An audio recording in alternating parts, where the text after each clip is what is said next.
Hello, welcome to an episode of Watching Paint Dry. No, I'm just kidding. This is going to be me bringing up the second cabinet of the Meridian 1 Option 11C setup I have here.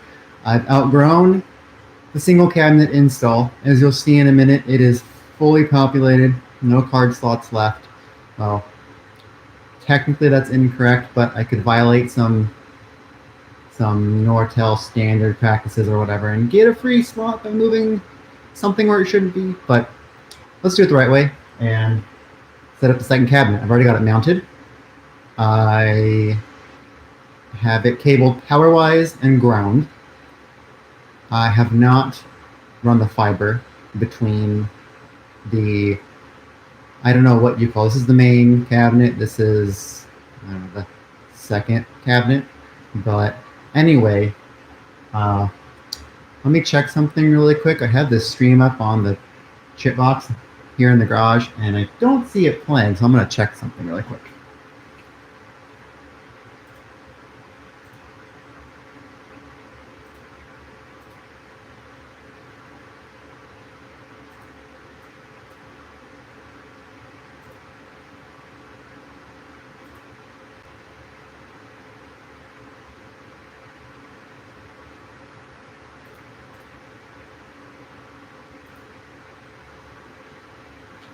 Okay, no, we're good. I was just confused because it showed one viewer, which is me. I'm talking to myself. Now it says 0 viewers. But I can see it on the machine here in the ship box. And I'm just going to assume it's working. If anybody in IRC is watching or tries to watch and it's not working, let me know. I'm going to send a message really quick. You're going to hear a bunch of pounding on the wall. There, I sent one message. Joe, it's going. Anyway, it's working because the other machine here says that I'm live, and you can see, I'll show you. There I am. Anyway, well, let's get started. So, the way that these two cabinets interface is over plastic fiber, and I see, yep, IRC is going to distract me, so I'm going to make this full screen. So if you have something to say, I guess you got to say it in the YouTube chat, or I will see it later. Anyway, so the way these two cabinets interface is over fiber, and there's two types you can deploy, but you have to have the right modules for it. There is the plastic fiber, which was more common, a cheaper way to connect these cabinets together. If you go back in history before the 11C heritage, they did connect over copper, but obviously fiber's better. Let's see, so connect via fiber pair, plastic, it's just LED. Cheap fiber, when you when the radius of the cable is a bit tight, you can actually see light shining through the sheath, which bothers me, but it is what it is. The main cabinet up there where the SSC is, or the small system controller, it has daughter cards on it that are called fiber receiver modules. No, one of them is receiver, which I believe is this. Anyway, forgetting the technical terms for the cards themselves, someone will correct me eventually. It's got daughter cards on it that allow you to interface with other chassis via fiber. And those cards can either have one interface or two interfaces, and that's how you can get 4 expansion cabinets on a main cabinet with a total of 5 cabinets. So the system can grow to a decent size. I don't foresee me needing more than a second cabinet, but I never thought I would have this on the wall in the first place. So it uses this guy right here, this fiber receiver board, whatever, and this is that plastic fiber. It's this funky, I don't know what this connector is called, but if you're familiar with like the MICS and other Nortel things, this connector looks familiar. I think it's like a HP or I always say it wrong, Agilent connector. But anyway, this is the cable. Now, when you buy this from Nortel, it is a 10 meter or 33 feet distance, and they just give you the whole ass fiber. Like this is 30 odd feet of fiber. So you have this cable or fiber manager thingy on the board, and then you also have, there's a cover for this. I broke one of the tabs. I realized I glued it on backwards. I'm not going to fix it because I'm impatient. The cover will stay on. You'll see it in a minute. I just can't believe I glued it on backwards. Anyway, so this goes in the expansion cabinet, and then this gets routed up, and this plugs into the daughter card on the SSC. So in order to connect or disconnect the fiber cable to the main cabinet, you have to bring it down because you have to remove the SSC, plug this in, put it back in, and obviously you can't remove the CPU card without bringing the system down, because this is not a redundant system like that. Anyway, I'm going to put this down. There's this thing that came with the expansion cabinet, and it's kind of cool. I wish I had two, but this will mount in the cabinet and guide the fiber basically right out one of the holes in the bottom of the cabinet. Since the card in the in the expansion cabinet has that fiber spool on the board, I'm going to put this, if I can, if I have the room, up in the main cabinet. That way, because I left extra fiber just in case, but I can have that come up this and then get managed here, and then this right here will go and mate right up with where it goes up into the SSC, in theory. This was mounted in the expansion cabinet, so I don't know if there's something different about how things line up. Probably not, but we'll see what happens. I hope this is working again. I assume by Tech Fury's commented it's working, but let me just check one more time before I start doing the paint dry. So I think we're good. All right, let's make this bigger. Yeah, the ship box is still going, so I assume, and I look at it and then I see me looking, and it's throwing me off a little, but here we go. So first I'm gonna do is I'm gonna take the covers off. Oh, here's the thing that covers the fiber spool. These are the two clips where those two clips grab it. Yeah, I was redoing the wrap and my thumb just happened to hit the clip and it just folded over, and I was rather upset. But it'll be fine. This will stay on. It should be fine. So what that's supposed to do, I'm just going to let this fiber droop. And even if I didn't have the cover, this would probably stay because we've got this spooled, and then this feeds. I'm like holding this way up here, feeds out this way, and you can see this out the face of the card. And this will all make sense once you see it in the cabinet. But as a little extra, just in case, this is supposed to, making sure I have it the right way, cover this like this. But of course, as you can see, the one clip is backwards, so it doesn't really stay, but should be fine. All right, and yes, I will properly shut down Callpilot, because if you are not familiar with Callpilot, and I don't know why the hell this thing keeps saying I have 0 viewers. Obviously, I have 1 person watching. But anyway, yes. Out of everything in the system, Callpilot is literally a Windows server, so ideally you want to properly shut that down. So I will do that before I power off the chassis. But for a good 15-20 minutes here, maybe longer, because I am anal retentive, it's going to be me actually routing this cable, so we've got time.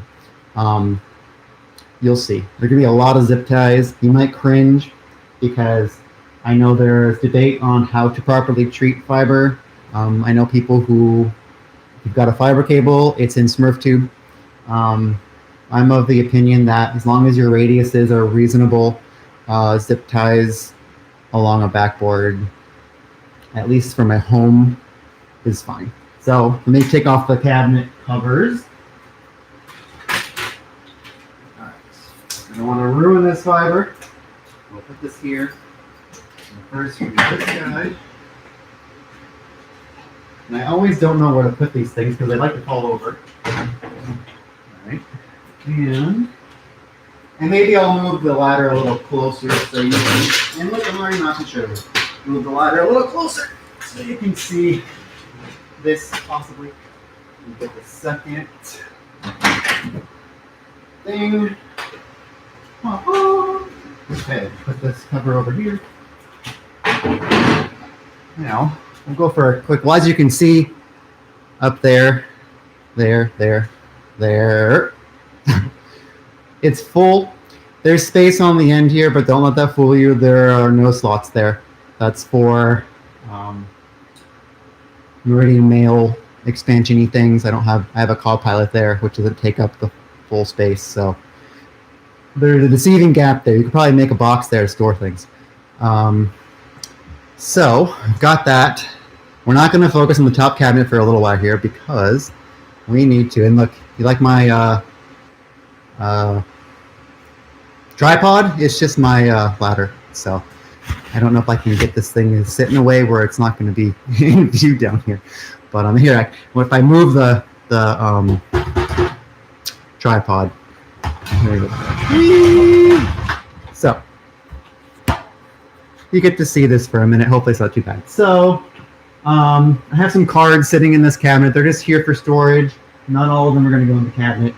I've got, so in the top cabinet, we'll go with a quick overview here.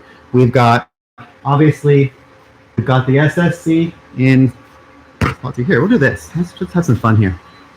So I can do this. This is going to be awkward. I apologize. Okay, this way. So it's not, nope. There we go. We got the SSC in the slot next to, well, obviously the power supply, which is the big thing. I think I'm looking at a mirror image, so it'll be on your left, maybe. And then we've got the SSC, and then we've got a digital station card, and then we've got a line side T1 card. Now that thing is pretty cool because it basically emulates analog stations, and it's used for applications like voicemail and IVR type things where you can interface it with various systems that can speak, a CAS T1 and then just, function as a bunch of stations. But in my case, and I know someone who's also doing this too, you can use line side T1 basically for analog stations. You just connect it to a channel bank, which I'll show you. This is awkward. Down here I have an 8-8, well, technically it's Cactus Light branded, but 88600. You plug that thing into a channel bank, and you've got, I am stepping on the fiber cable. That is not good. Okay, you have a line side T1 gives you 24 analog stations, and if you plug it into a channel bank that spits it out as FXS, you have 24 analog stations. And unlike the analog station card, this will do disconnect supervision, which is, it satisfies me. But basically that's when the call is released, you get a battery drop, which is to indicate that the call is gone. The cards for the Meridian for analog stations, the 16 station ones don't do that, probably because my best guess is that they just, component-wise, they didn't want to add the extra stuff on the card because it does require stuff. But if you get an off-premise station card, you can get disconnect supervision, but it is only 8 stations, so you have to kind of pick and choose between density and I guess that feature. It might do other things too. I mean, the off-premise, I'm getting off topic here. I'm going to stop a second. The off-premise card is designed for lightning strikes and things. I mean, not that it would necessarily survive, but you would result in hopefully less damage to the system in the event of a lightning strike. But anyway, let's see. We'll do this quick overview and then get to work. So after the line side T1, I don't remember, so I'm going to turn around. This is going to be weird. We have the Meridian. It's the original Meridian. That's where music on hold for this thing comes from. That's where you could do announcements. I've got some. This came from, I think, North Point Communications, so they have a couple of stock things that they left on the thing. I'm going to say thing a lot, just as a heads up. After the Myran, we've got the Universal Analog Trunk Card, which is where a way that I have POTS lines getting into this system. You could also do paging trunks and announcement chunks and music on hold through that too.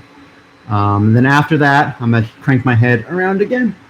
We've got a couple of TMDI cards, which are for PRIs.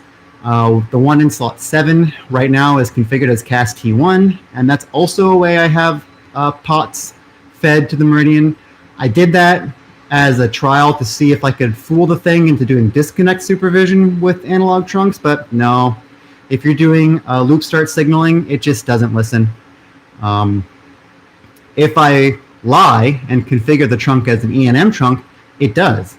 It'll do disconnect supervision, but then you trade the ability to have disconnect supervision for the ability to send a hook flash to the trunk. And so it's like you're so close, but yet so far. So obviously I want to be able to hook flash the trunk more than disconnect supervision. So it's really unnecessary at this point, but it works, and that's fed by the ADIT as well. And then after that is the second TMDI, which goes back to the rest of my network, connects to an ISR, Cisco ISR 2851. That's just a standard QSIG PRI. And then the last thing is the pilot, which I'll be shutting down before powering down the thing. Okay, so let me put this laptop down because my arm is getting tired. And I guess I can do this really quick. You can check out this guy here. We'll get a little closer. There we go. So this is the second cabinet. I've got a few things just kind of here. Not all these cards are going to go in this cabinet. There's going to be a little bit of shuffling. I don't know if I'm going to do that today. We'll see how far I get. We'll see how well behaved my kids remain because they're inside on the computer. So yeah, I have a CP-PM card, which will allow this thing to do voice over IP stuffs, which is pretty cool. And then accompanying that, it's not next to it, but there's an MC32 card, which is basically the DSP to give analog IP sets access to basically the backplane, the voice backplane, so you can actually like talk to people or things. And then the other two cards, which are here and here, these are for BRI. You have this card here, which is a MISP card, and I'm going crazy here. That's basically the, I don't know if controller is the right word, but basically if you want to do BRI, you need the MISP card because that basically is what gives the system the ability to do that. And then for the actual circuit interfaces, if you're familiar with BRI, they came in two flavors. There's the U interface and the ST interface. I was hoping to get one of each, but it's all really expensive for reasons I'm not quite sure. Maybe because it wasn't super popular in the United States. So, but I have a UILC card, which will do U interface 8 trunks, and then the IP stuff, the voice over IP stuff, and the BRI stuff are what have triggered me to grow the system. If I didn't want to play with either of that, then that guy does more or less everything I need to do. I mean, also with this, I could, if I happen to grab like a cheap Meridian mail or something, like you can run more than one voicemail system in the thing. So, like I know Tech Theory has both a Call Pilot and a Meridian mail running side by side. They coexist just fine. It's like cats and dogs can live together just fine. All right, so let me get this a little closer. I'm going to rejigger some things a little here. I have my line printer here that I think I'm going to change to use as the tripod for this. That way we are a little closer to the action, I guess, for lack of a better term. Of course, I put the cabinet doors up against the line printer, so I need to find another place for these. Alright. Gonna walk by again. Alright, so now you guys are gonna take a ride with me. I have this power cord like all wound up into the ladder. I'm not quite sure how I did that. Okay.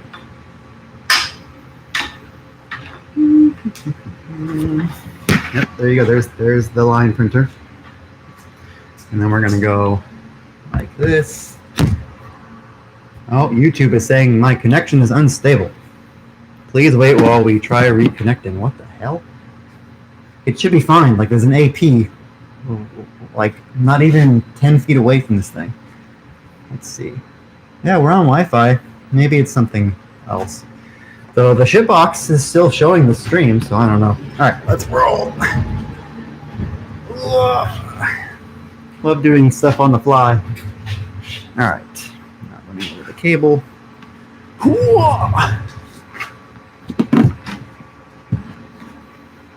Okay.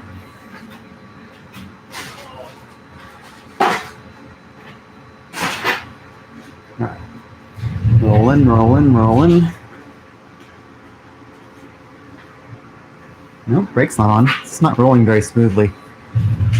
You know, the line printer makes a great table. It is the perfect height, which is sad, but true. Okay, so you can ignore these for now. They're just here for storage. They're not even, you know, they're just sitting there. So first thing is,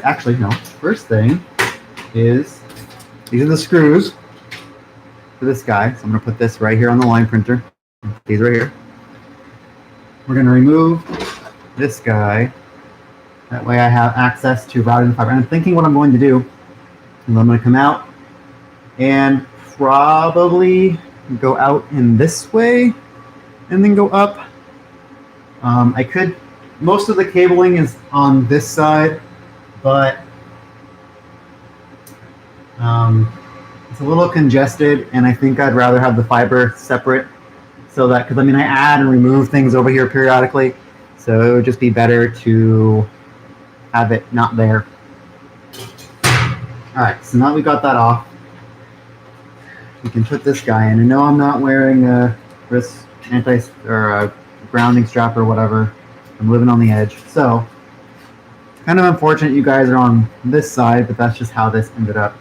But you can see this, and then we're gonna go, if this was the main cabinet, this is where this SSD would go. But I'm gonna also have this clip here that I need to undo, and that is a bolt, and well, it looks like it rotates. Oh, I bent it. We'll just ignore that I did that. Anyway, we'll work it out. I'm guessing that that's a clip for the fiber so that you don't accidentally catch it. I'm gonna seat this guy nice and seated, get that on. All right, we're in. See, now you're into the washing paper. But look, I'm gonna cheat and I'm gonna go like this. And I'm gonna bend it. And I could go get the sock. I think it's a 1/4 inch. But I'm being lazy. All right, cool. So we got that in here. I am guessing that's what that's for. And now at this point, I'm just gonna come out like this. And I'm thinking under here, you can't really see. I can't get it any better. Let's do this. I don't want to roll over the fiber, so let me remove the fiber. So weird. It says my connection is unstable. I don't know what to think of that. All right. So if you can see, not really, but so I want to give this something to, like, I guess a strain relief. And that's typically where this would come into play, but I want to put this up above. So I'm thinking I may just zip tie it to, so there's a clip here. Now normally when you have the this cabled, there's a bar that sits across this and locks, and that keeps all the connectors in. I don't have one in the upper cabinet. This cabinet did come with one, but I don't think I'm going to use it down here. I may put it in the main cabinet. But I've survived just fine without one, and it's actually a little, that's fine. So what I'm thinking is I'm just going to put a zip tie and then go like that. That way there's a little bit of strain relief, and then I can take this guy and we'll go out and do our thing. So let me grab it. I'm rambling here because I feel like I have to keep prevent any dead air, but I may stop talking here in a second.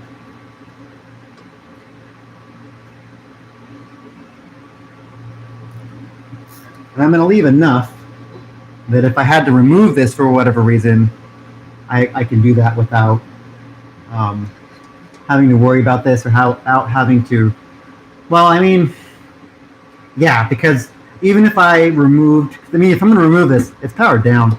So I could remove these cards and then like undo the fiber a little, but even that would be a pain in the butt. So leaving enough to be able to eject this thing is probably ideal. And so I'm actually going to, I should get the right bit for this. So let me do that.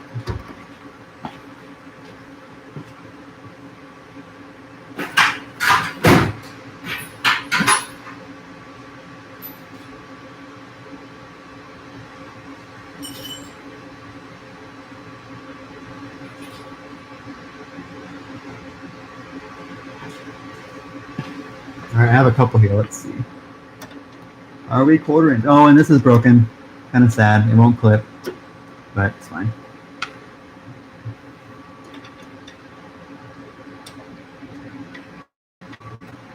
Uh, 1/4 inch may work. Now to get the driver.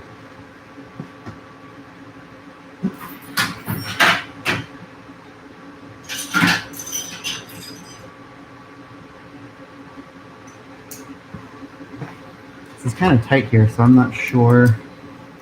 Can I even get in there? I hope I can do it without this guy. See, look, this is going to turn into a table. Oh, wait.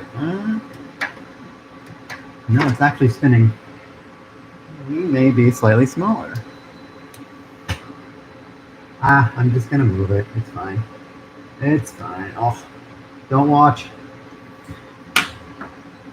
So, I just need to know how much, I believe. I mean, it doesn't matter because if I'm going to be removing it, I'm going to be undoing it anyway. So, it'll be fine. I'll probably leave.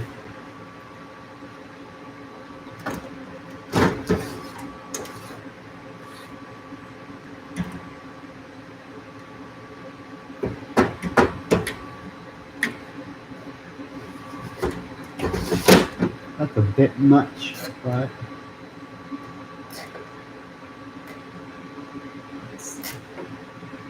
that should be fine. It can exist in there, like if I put this back.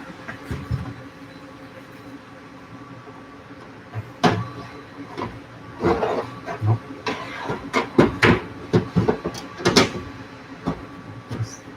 Yeah, that's fine. I'm okay with that. All right. And you know what? I can actually, well, no, access down there. All right, so I should probably test this before I go hog wild and put a bazillion zip ties in this. So we're gonna do call pilot a little early. Let's see. I think I can show you. Does my laptop have a good enough charge? This laptop has a bad battery, so this laptop was free, so I can't complain. It says service recommended. It says an hour and 42 minutes until fully charged. You know what? I have a long cord. I'll bring the charger. So we're going to come over here to the garage ship box. You're going to see some Inception here because I have the stream up. I got to clear some space here. Don't know how well you're going to see this, but we're going to try. All right, because we are going to, oh, that's not bad. We're going to shut down call pilot. I believe, and of course I have IRC up here, so let's go here. Oh, I'm dialed into the modem. Let's go. Internet, Arena, Call Pilot. This is VNC, perfect. So now we're gonna log into Call Pilot. All right. It doesn't come with VNC install. I put that on there. So moving stuff around. Look at this follow. You probably can't read that. Follow Nortel maintenance procedures. Yep, we're doing that. So we're gonna go. Are my hands in view? They kind of are. Not that you can log into this, but just for good practice.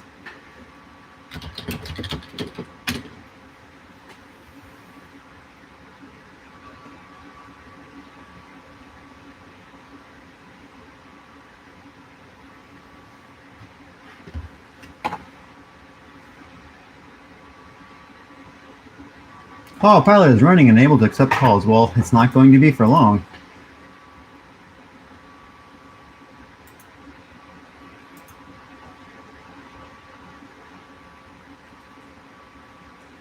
So what I'm going to do is I'm going to unseat the Call Pilot, since we're going to be, I have to power the cabinet off and then power it back up and then make sure that the things come up and then power it back down. Well, no, if I do this right, I don't have to. Well, I'm going to leave it unseated just in case. We're going to go installing. So I can shut down. Oh, there it is planned. Now at this point, it's just Server 2003, as you can tell.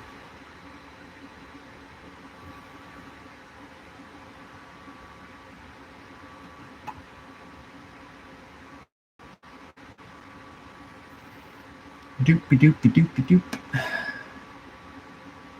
All right, it's not moving anymore, so we should hear the Call Pilot start alarming. So we'll go back over. Let's go for a ride. There it goes.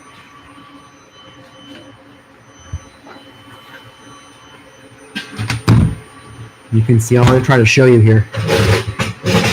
You go up. Of course, I'm all tangled up. You can see it should say down. If you can see that, it says down, which means it's safe to do whatever you want. Therefore, I'm going to pull it. So we're going to go like this.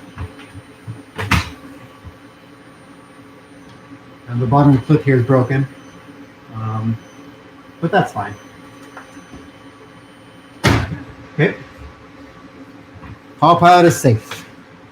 All right, hopefully you saw that Tech Theory. Call Pilot has been properly shut down. Okay, so now let's just do a really quick test and get this connected. Let's first finish seating this guy. And then fiber can sit on the outside. It's fine. I'm going to actually leave it that way. I don't think it's a big deal. Not in this setup anyway. There we go. At this end. Last time I did any config changes, I did save it. And I should have also done a save at 1 a.m. So we should be fine to shut down. And to shut this thing down. Oh shit, I forgot about that. So hold on. Okay, there it's up. Now my family's going to be like, what the hell happened? So I'll be right back.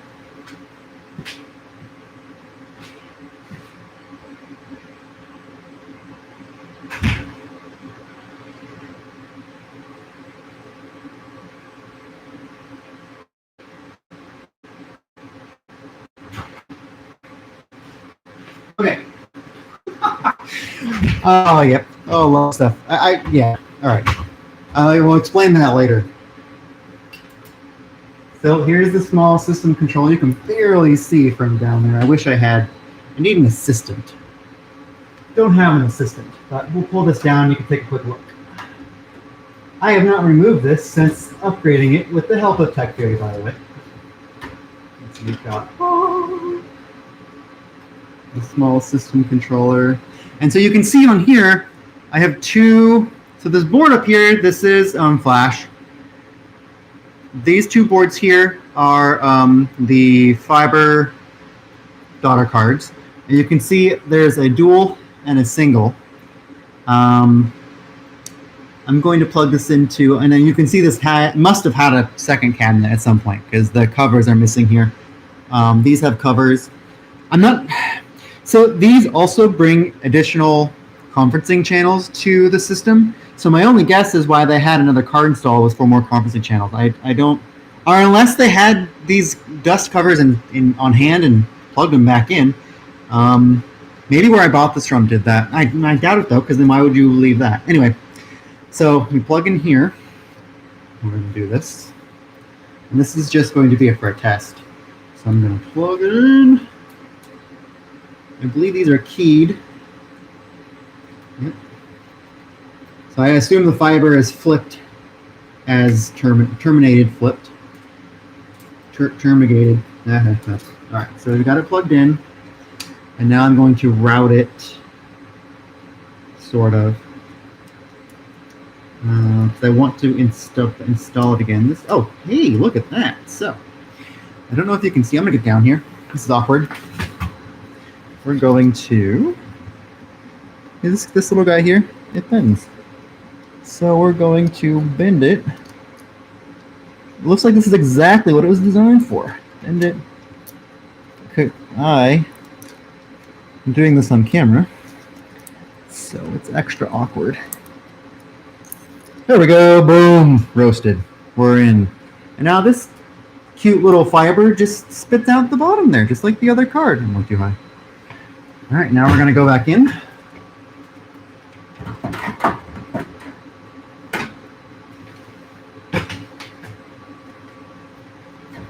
We're gonna attempt to go back in. Oh. All right, what are we doing now?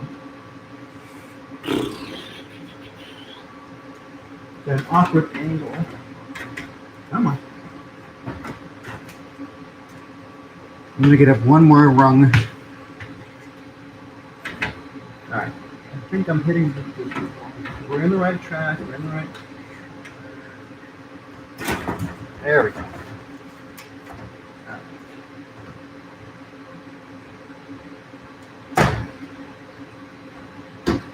Okay. We'll turn this on, and then we'll run over to the console. I think what's going to happen is when I turn this back on, it's going to make the phone. Oh, I looped this through the stepladder. You might find this humorous. So, yeah. But it's just for testing, so I'm going to leave it. All right, so we're going to turn it on, then we're going to run over to the console. So I have it up. Oh, I should turn this guy on too. There we go. All right, so we've got lights, and we've got lights. Boopity boop. Yep, there it goes. All right, here's how I'm gonna fix that. I'm gonna unplug the channel bank. There we go. I warned my family that was gonna happen again. So, all right, so I was told that the expansion cabinet will go green. At least fiber's green. I don't know what color it should be, but I think that's a good sign. It's going to take the main system a while to, I think, register anything. Because you'll see over here, it's booting. This is exactly why I dialed into, I have a modem connected to the one of the console or serial ports. And so if we bring this up here, I know I have it. We're gonna do this. Did I not? Oh, I'm dumb. There we go. Oh shoot. So, funny story. This modem, although the call doesn't traverse the Meridian itself, it traverses the channel bank. So as soon as I unplugged the GV channel bank, dropped our call. So we can't watch it boot. I have a solution. So the way I terminate the T1s to the 8, it makes this rather difficult. I don't want the phones to be ringing for 100 years while the thing is booting. but I would like to see the console. One of my other projects is to move some of the management stuff off the channel bank. Obviously, this one is not. I haven't done that yet. So, but we're booting. Things are going. We're just gonna wait, kind of blind, I suppose. See what happens.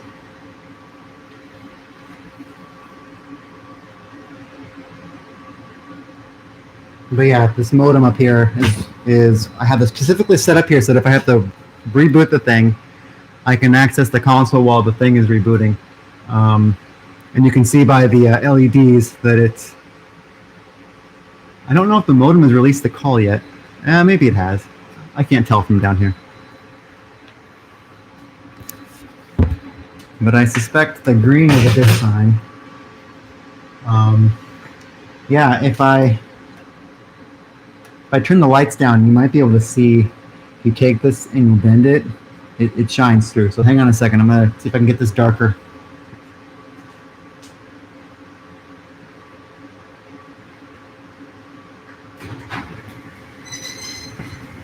Closing my garage door, this should get pretty dark.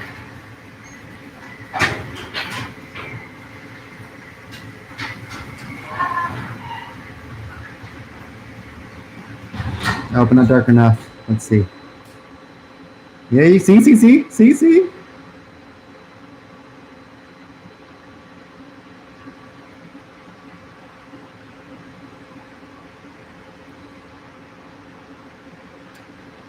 It bothers me, but it's fine. All right, let me get some light back.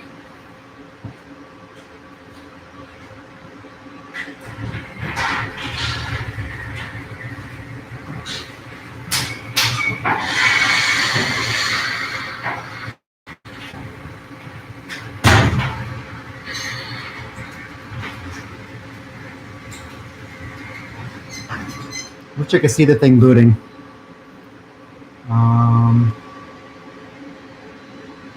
But we just gotta wait. One way I can tell. Nope, the Meridian digital stations don't yet have the time. Obviously, we're not booted because we go up here and hold this one-handed. We're still, oh, things are clicking. Oh, we got green! Green! Port 1 is green. Port 2 is amber because nothing's plugged in there. I don't know why port 3 isn't lit. Maybe that other card is bad. I don't know. We got port 1 is green. Interestingly enough, oh, now it's amber again. We got relays clicking. Good things happening. Oh, now it's green. Oh, yep. For a second down here, this light went amber, and now it's green. I'm not sure what color the SDI LED is supposed to be. I don't know if I have to actually configure anything or if it just recognizes the second cabinet. But by the looks of it up here, we are almost up. We've got the TMDI cards coming up. They're usually last. Line side T1 is complaining of a red alarm. That's because the channel bank is turned off. We have a red alarm here. That's because this also goes to the channel bank, which is powered off. It looks like this T1 to the rest of the network is coming up. The clock controller is initialized. We have D channel action, I think, or unless it's just glare. Hang on. Step up one more. Nope, that was just me not seeing it properly. Oh, now we do. So in theory, we should be up. Let's find out. I can bring a phone over here.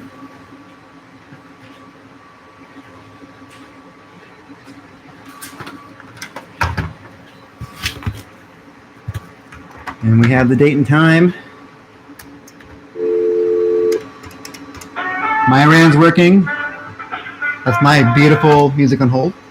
So,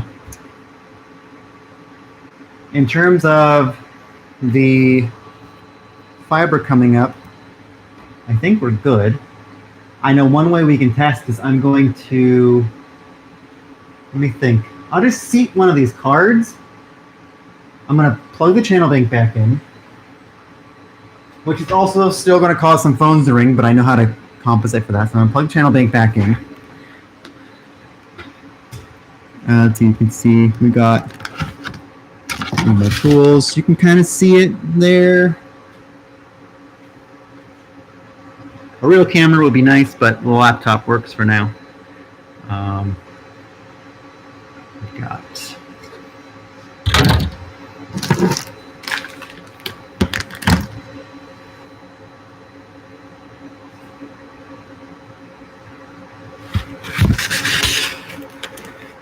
I was thinking of just seating, like, I don't know, the UILC card, just to see something on the console.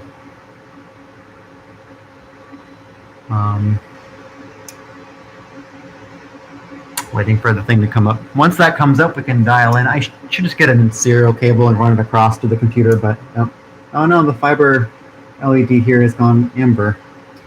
We look up. Now it's green. I honestly don't know what I'm doing at this point, so maybe there'll be something on the console. All right. Channel bank is up. Now what's going to happen is some lines are going to ring because Asterisk is stupid. And I'm just going to answer them really quick. Any second now. Yep. There we go. All right. Got that. We should be good. Although I have two FXS interfaces that are off hook. You know what? That might be the two modems. All right. So now we are up, up, up. Let's go over to the shit box. Let's see. I'm doing this live. I have not tested this. I haven't done anything except all the cabling I did ahead of time. I can tell you I do not know what I'm doing. I am just guessing. So let's see. All right, so let's go. APBL.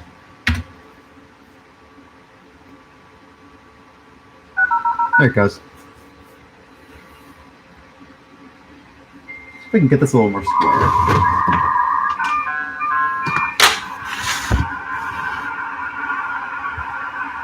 Not perfect, but it'll work.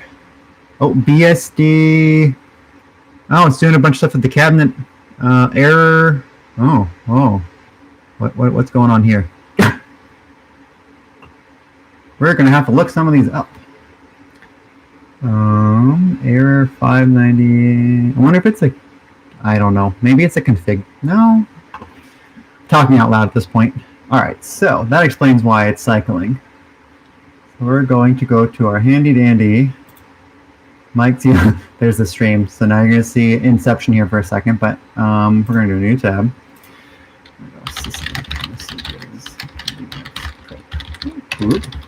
Oh, God.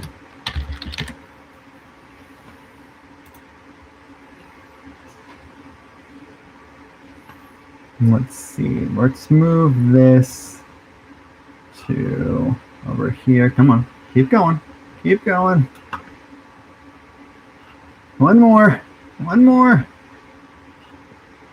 All right, I can do this. I can go. I think I should be able to do a move to another workspace. Workspace 4.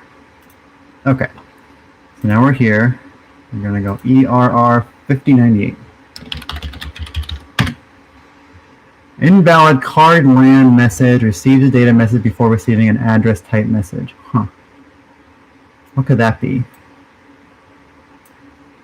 Maybe that has nothing to do with the... I have no idea what that means. Yeah, see here, link down. Did it finally calm down? It looks like it did.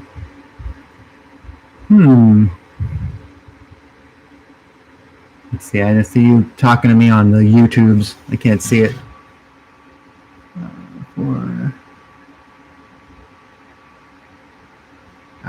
Okay. All right, so I'm not sure what error 5098 means exactly. Invalid card LAN message.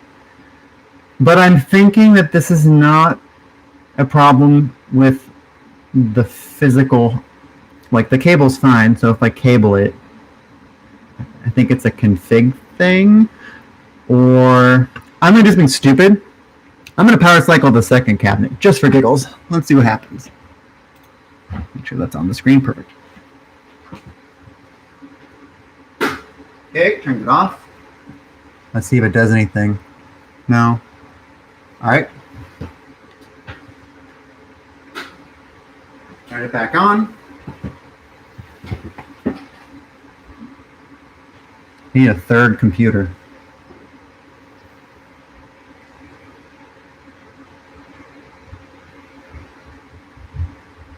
Hopefully that's in focus enough to be readable. All right, BSD expansion cabinet, power okay, bad okay. Okay, fiber 1 link down. Error 5106. All right, what's that? Error 5106. Card LAN audit has detected a stuck card LAN state. Okay. And now we have the 5098. Card LAN audit. Could this be something stupid in that the dip switches for the console, for lack of a better term, maybe need to match the SSC? I have no idea. Oh, error 902. I think that's slot 12.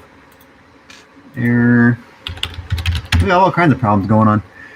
Error happened during accessing this card C, which I guess would be 12.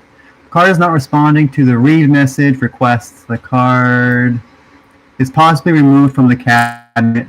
Action, insert the card into the cabinet and enable it in LD32. Well, I don't know where that would be coming from because I configured the system from scratch. So there was no, unless this is crap that's coming from the sample database or whatever it's called. Maybe not. Let's see. We got some more.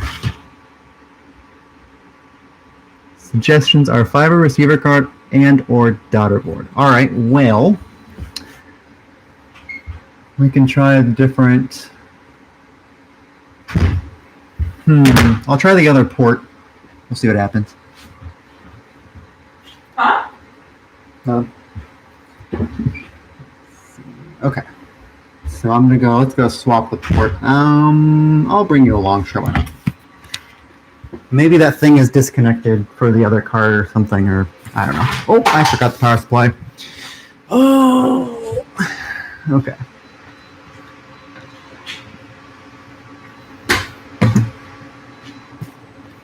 All right, so let's put you here. I should move this phone. Of course, this means that everything's going to fall apart again. Phones are going to ring. We're going to lose the console. All that fun stuff. Okay.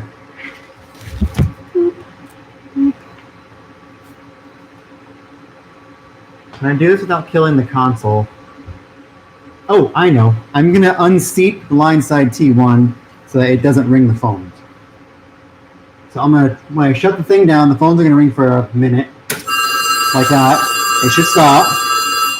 It stopped. I'm going to unseat that guy. Now, this out. Ah, I see the cable you're talking about. It's got to be this guy. All right.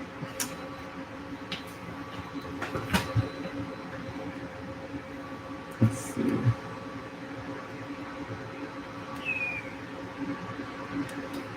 I need a better working spot. So, unfortunately, I'm going to have to use the stool.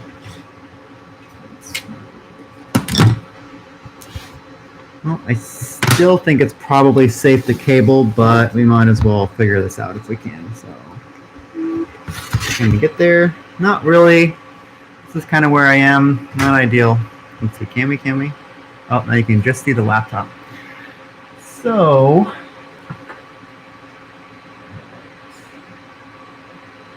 Oh, hold on. There's something not connected here. Hold on. Should this be connected? Maybe I should look this up. But I'm thinking this should be connected. So there's one here and one here.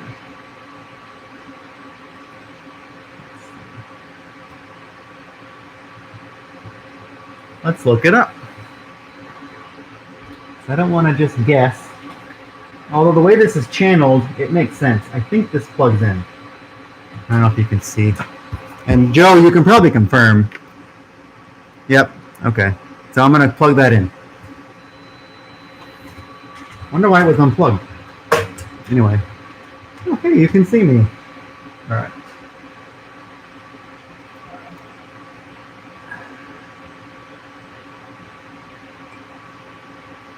Good.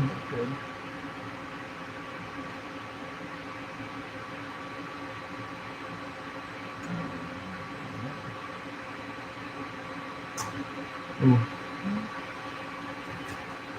Okay. We're in. Since I'm here.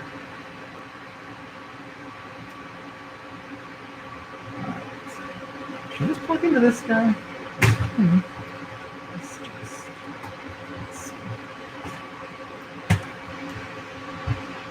No? Alright. Oh, hey, I didn't realize there were jumpers there.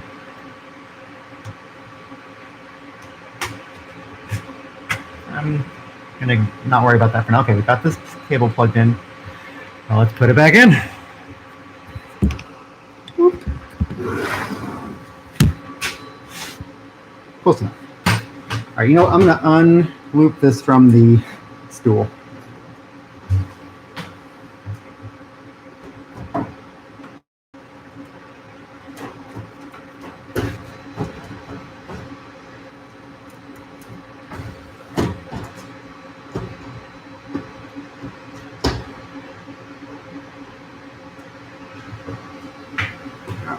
Perfect. Now, power. Now, I didn't shut the channel bank off, so we should be able to see the thing boot. Run back over, run back over.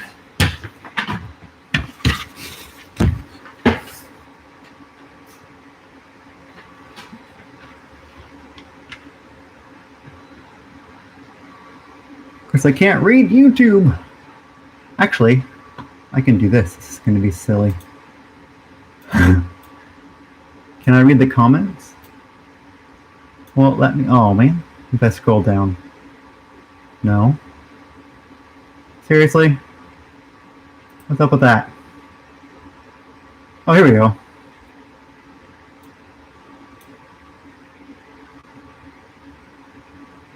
Let's see. There we go. All right.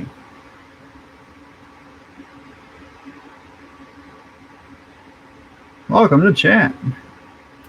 All right, we'll see what happens.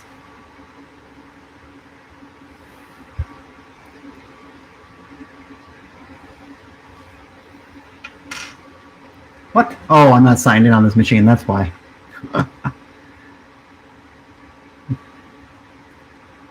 That'll require work to sign in because that's two-factor auth, and I don't have the password manager on this machine. Oh no, I think I do, but I definitely don't want to open my password manager on YouTube. All right, we use booting.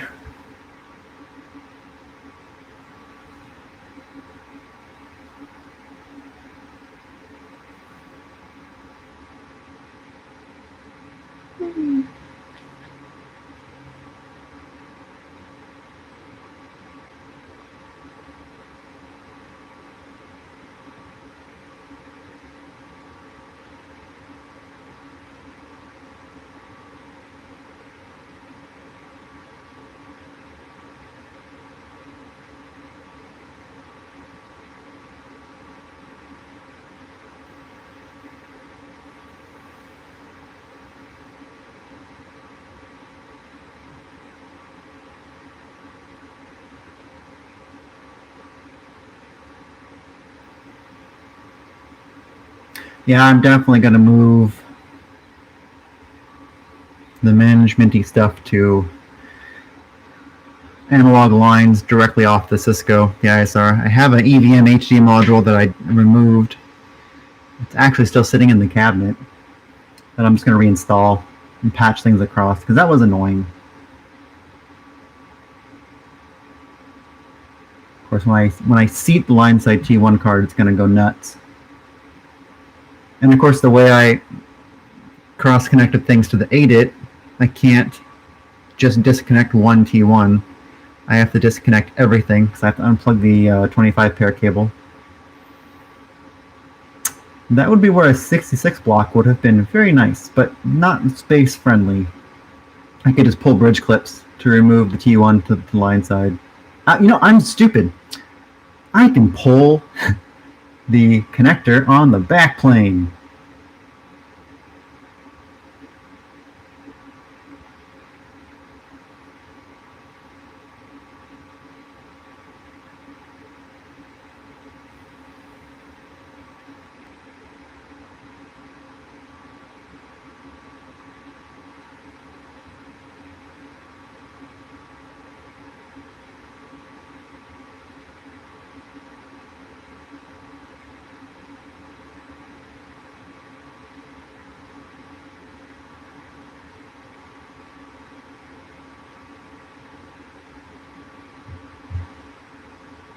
Almost there.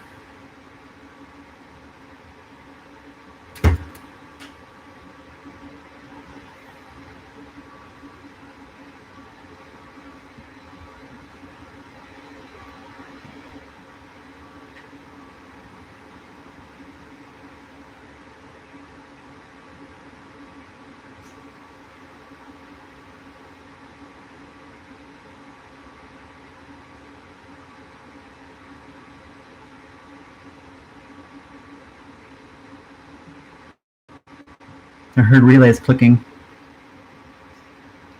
Okay. Okay. Oh, what's that? DO. Wow, more relays clicking. Oh, it's doing stuff! BSD fiber 1 link established. Warning, no corporate directory. Oh no. That has nothing to do with the fiber. Oh, link down. Although we'll just wait. Hasn't given an error yet. At least I haven't noticed. It's weird though that it's going through it. Oh, there we go. Error 5098. Alright, well, I guess I can reseat the fiber cable itself.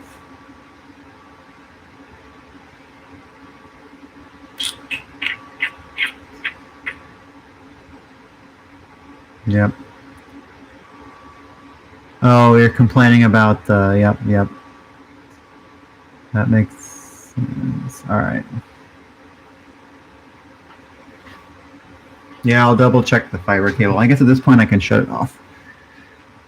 So, I'm going to leave you guys here. Or actually, you know what? I'll bring you with me. And I forgot the power supply yet again. This MacBook has just USB-C, and I have a feeling I'm going to destroy it at this rate. All right, we're going to check both ends. So, at this point, we're just going to... First, up here.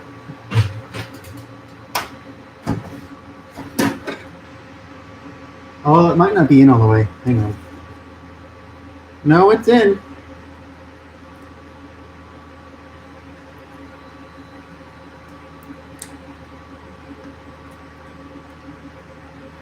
It only goes in one way. I was thinking maybe it was a transmit receive thing.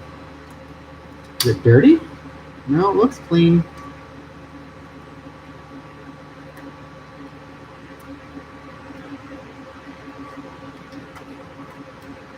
Now I'm butterfingering it here. Come on. We're a little twisted now. There we go. Okay, we're in all the way. The cable is plugged in. All right.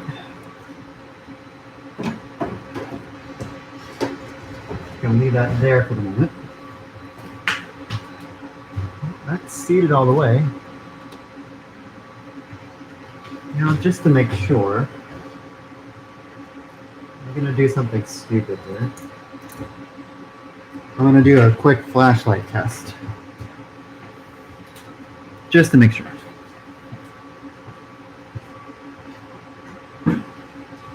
So I only remember seeing light on one fiber. And my flashlight batteries are dead. Well, let's see if we can do it on a LED here. Let's see. So I got this in. Unplug this in. I don't think I like this. Is that bright enough? It is. I see it. Yeah, it looks good. But it's not that. Well, I guess. Let's see. What are you guys suggesting here?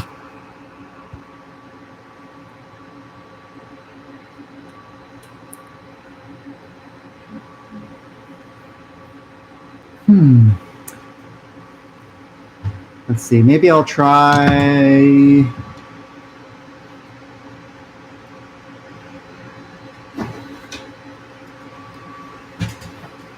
I'm thinking here. Oop.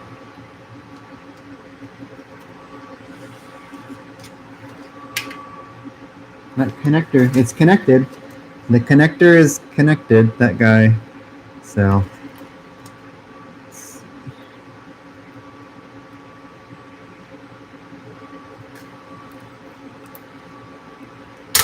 Oh, I just broke a retaining clip. God damn it. Look at this. For this. Sweet. More plastic broken. Trying to remove it. I want to check the card. Well, not needed anyway.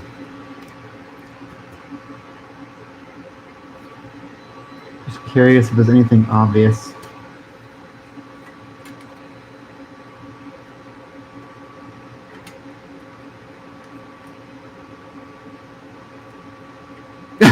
I'm glad to hear I'm not the only one that broke the stupid clip. It doesn't move. Like it's firm plastic.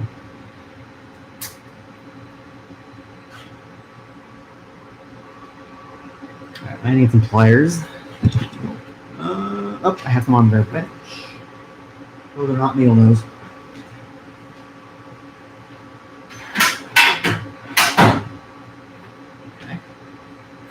Don't seem to have pliers.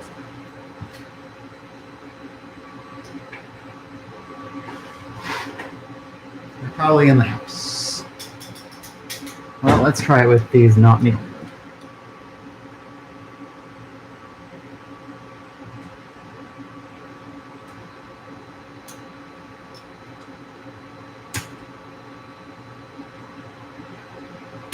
Oh, got one.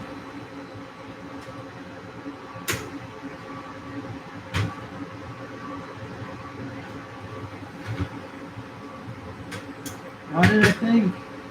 Yep, okay. Don't want to break it. Well, here's the thing. Nothing obvious, so.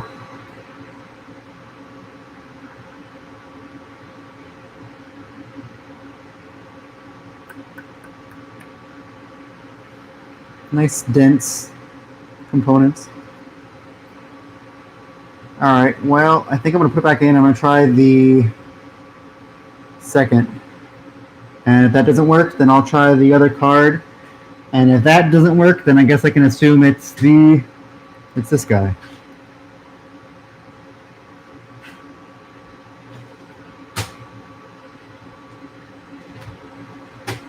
Okay.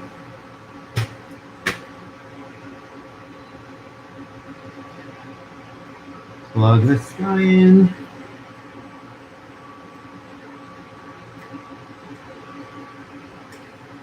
It is a very, like, oh, what other plastic? Oh my god, this plastic is here. Oh, okay, I don't know where this came from, but now I also have this piece of plastic. Yay.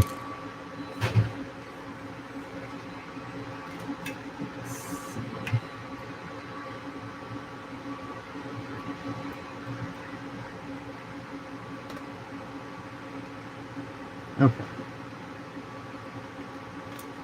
All right. Let's try the other port.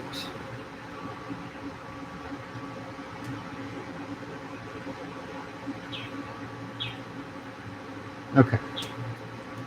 Trying port 1. Fiber.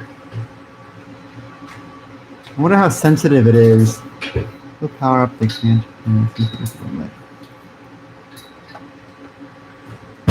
All right, well, let's do that. See, I don't think you can see that.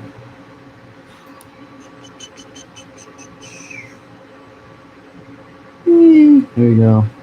So you got the one side.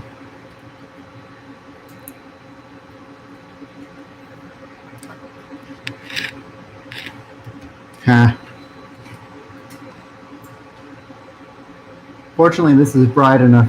Actually, I don't think LED, I don't think this, I don't know. Maybe it'll damage your eyesight. I don't know.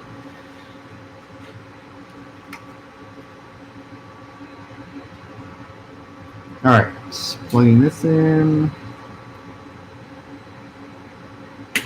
Fully seated. Just so I have witnesses, it's fully seated. Will not go in anymore. All right. I still I need to route it because of the digital line card. All the plastic is going to break. All right, this can sit there.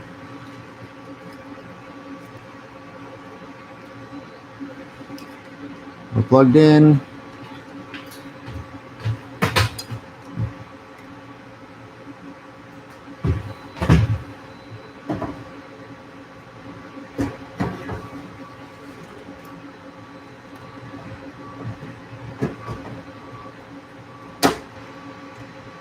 We're in. We're coming up. Now we'll go over to the console. And you can see here, I wonder when this will go green. Console's more fun. So, oh, it's green.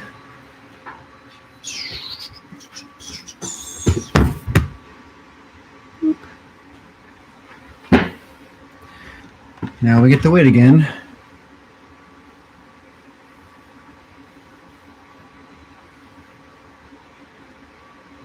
Yeah, it's already green.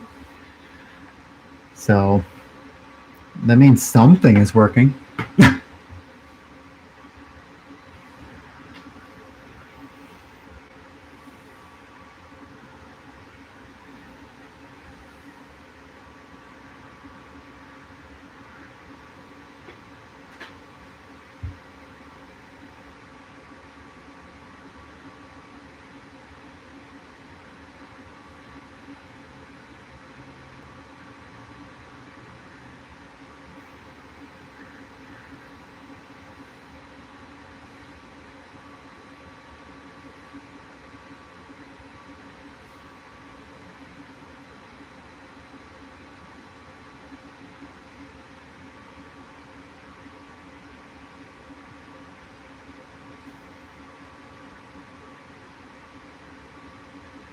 I'm going to double check. There should not be any other cards seated.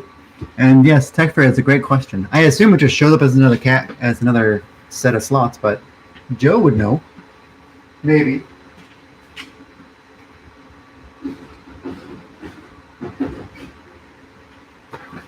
All the cards in that chassis I have pulled away. They're a few inches away from the backplane now.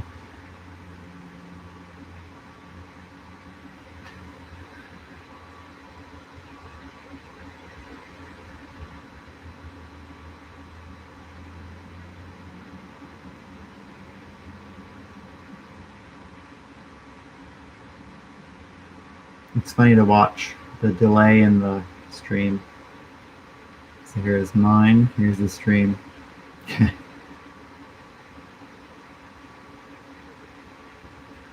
I only have this here because I can't read it from the computer. I have to like crane my head around to see it.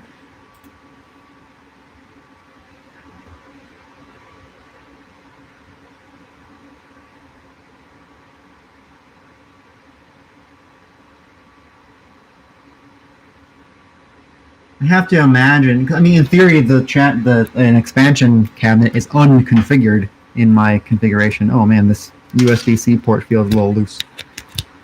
Oh no, this is par for the course. Anyway, I would assume it would complain that it's unconfigured or something. I don't know. Like I said, I'm winging it.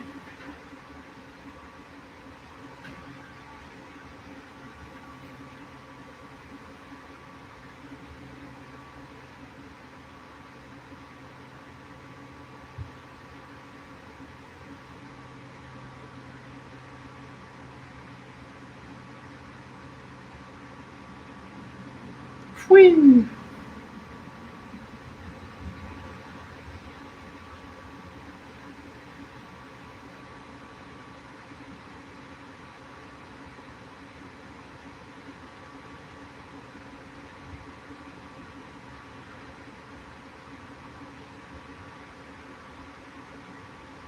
Hmm.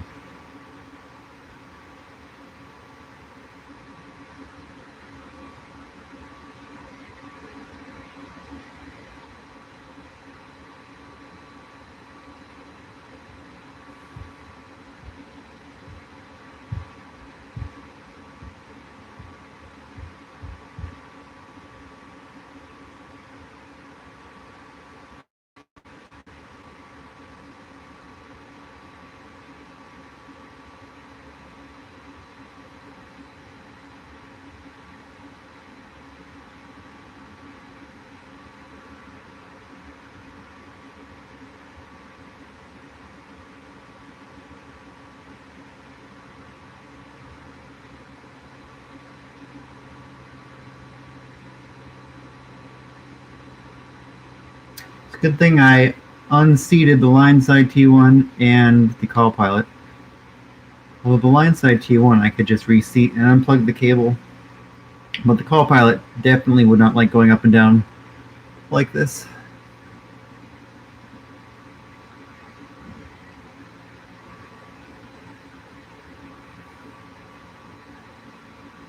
Wait, are we restarting again? Hold on. Why are we reset due to hardware watchdog? What the fuck?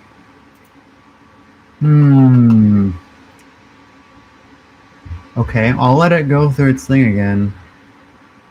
That's odd.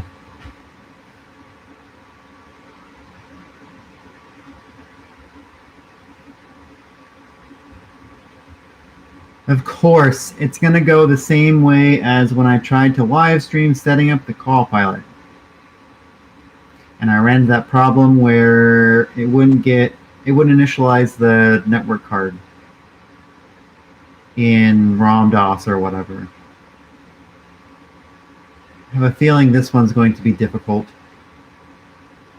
But the fact that this thing restarted is concerning. If I scroll up here, what's that? Oh, that's fine. But we were booting, we got to patch 160, and then it restarted. Why? That's not good.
All right, we're past 160.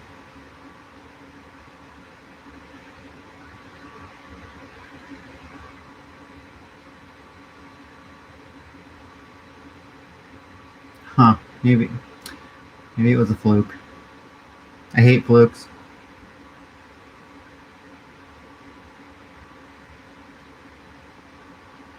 Yeah, I think we're okay now.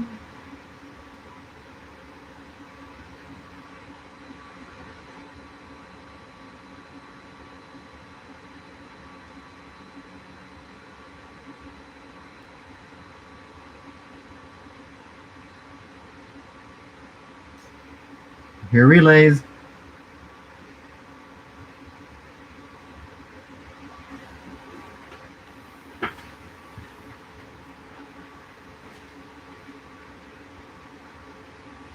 Okay, so something strange. Yeah, why does it think this is cabinet 3? Does it let me take this back. Is it expansion 1 on card 1, expansion 2 on card 2, expansion 3 on card 1, and expansion 4 on card 2? Is that what we're looking at? Oh, we're still getting errors.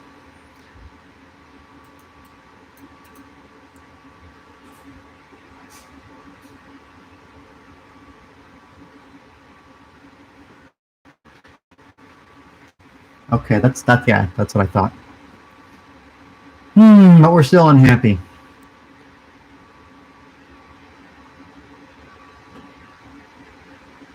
We are still quite unhappy. Well, to get it to be quiet, I'm going to unplug the fiber.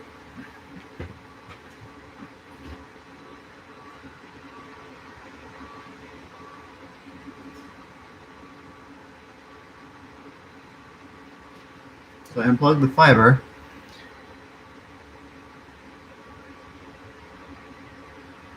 Why is it still okay? That's weird. So like the fiber is unplugged and yet it's still processing. I guess we're still getting messages about expansion cabinet 3 a bunch of times. All right. I'm gonna shut it down again. Finally, link down. I shut it down again. I guess I should wait. Does it matter if I wait for it to finish booting? I feel like I should. Are we booted yet? Maybe we are. Yeah, I'm gonna try the other card. And if that doesn't work, I think the one last thing I'm going to try is I'm going to remove the dual fiber interface card. I'm going to put the single fiber interface card in its place and see if that changes anything. And if none of that works, then I think it's safe to rule out possibly anything on the SSC side. Possibly. I don't think it's the fiber because the fiber seems to be I mean, I don't know how bright the LED is supposed to be, but it shows through both strands at a decent brightness. I unplugged the end, and I can show you. I unplugged the end at the fiber receiver card, and I forgot the fucking. This is going to be the bane of my existence. Okay. I unplugged the fiber, and it is adequately nice and red on the receive end. Oh, you can't see it. Here, I got it here. It is adequately red on the receive end. Therefore, I think the fiber is okay. And if we watch this guy, it'll eventually go green, I think. So, yep, now we're green. And I'm curious, so we're green down here. And we are green up here. I don't know how long it's going to last. But even then, that would be kind of a pain in the ass if you have to do that to bring it up. That would be dumb. But the console's doing a bunch of stuff. Let me go read it.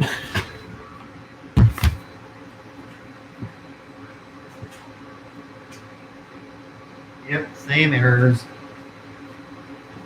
Okay. Here we go again. So this time I'm going to leave this guy powered on because there's no reason to turn it off. I don't think. So, off. Remove. Now I double checked, and there's no connector for this cable for this card, so I'm just going to assume I can go like this. Although, yeah, we should be fine. It's technically a different path, but let's see. Yeah, see, here we go. We got nice red. All right. We're going to, to do this, I have to unfeed it. Unfeed it. And then we'll just go like this. Yoink. Yoink. Yoink. Yoink. And, yep. Okay. So we are going to go like this. All the way in. And then we're going to go like this. In for testing purposes.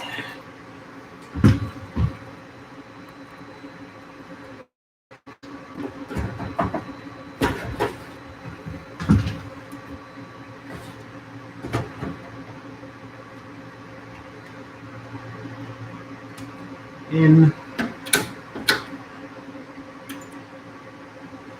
What I'm going to do. Oh, I screwed it down. So I do want the line side heat. But I'm going to do this. This guy is already green, as you can see. So now, undo. This screwdriver may actually be too small. Oh no, there we go. That way, the cable is undone. Let's see if you can see it. Nope, it's too dark. The cable's undone. And then I can seat the line side T1.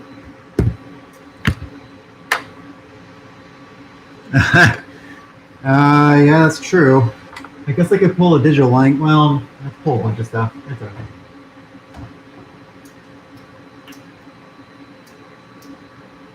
Nope, that's not right.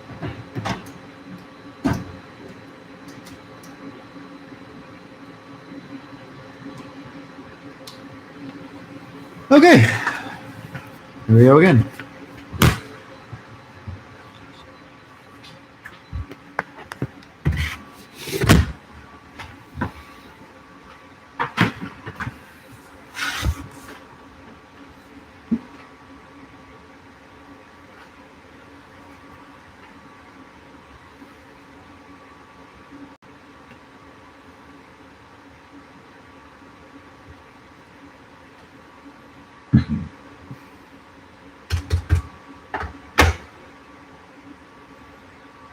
Ain't got no tones.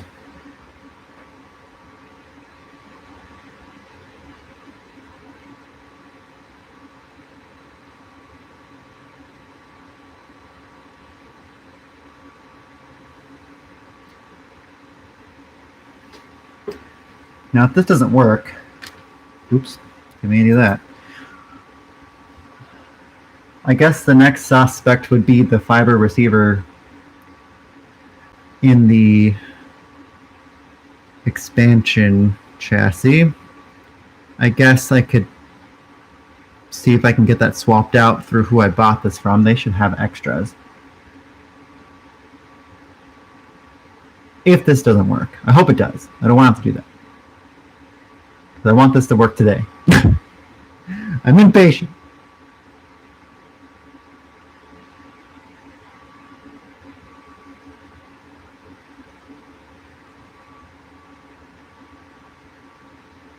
It's still funny, it only shows one viewer.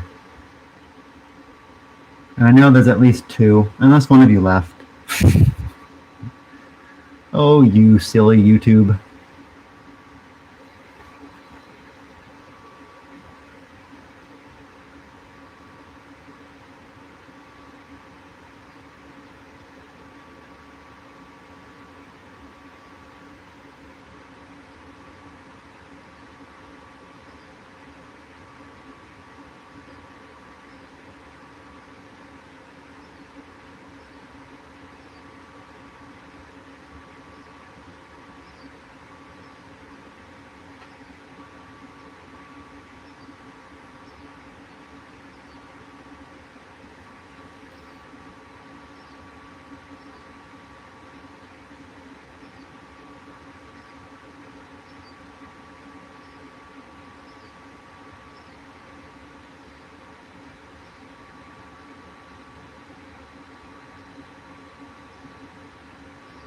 Let's hurry up and wait.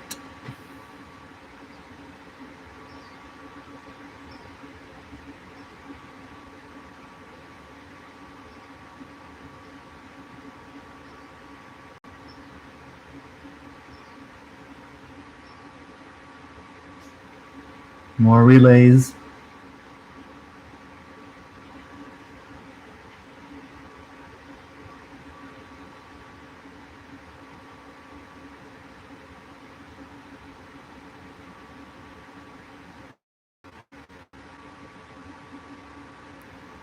All right, it's vomiting. I assume that this vomiting so many times is not a good sign, but I don't know.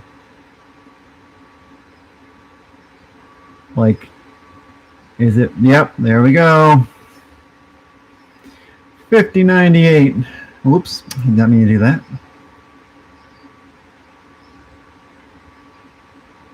I bet this BSD090, is it disconnecting? I'm curious.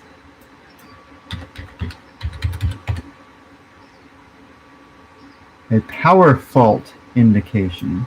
Check power monitor. A power fault. Could it be something stupid where I need to reseat the power supply for some reason? Does that even make sense? I almost think this is a false alarm, and this is being triggered because the chassis is like flapping, is my guess, but I don't know. But the fact that BSD090 is a power fault, I mean, the power supply shows green. That's what I was thinking, that it's just it's noise because of another issue. Just kind of thinking out loud.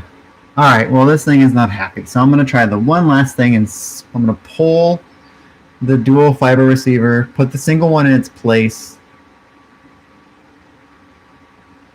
And if that doesn't work, I think I've troubleshooted all I can with what I've got. So let's go back. Now I'm going to grab the power supply this time. There we go.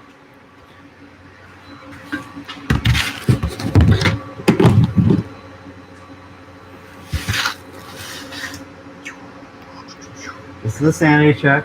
Yep, we're plugged in. I think the file's fine. Green, green, green, green.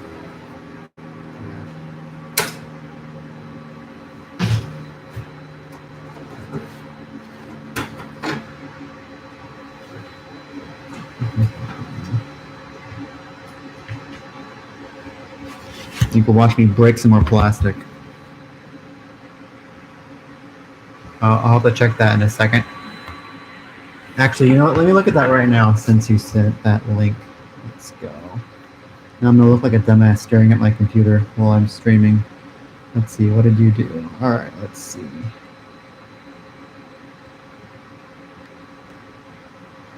Let's see.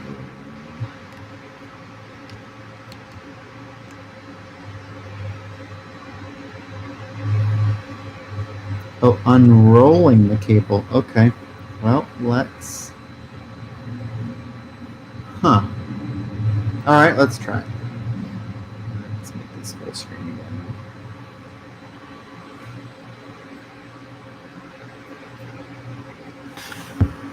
Well, I have nothing else to lose, so it's not rolled up there. And with this zip tie that I'll undo. Just stay.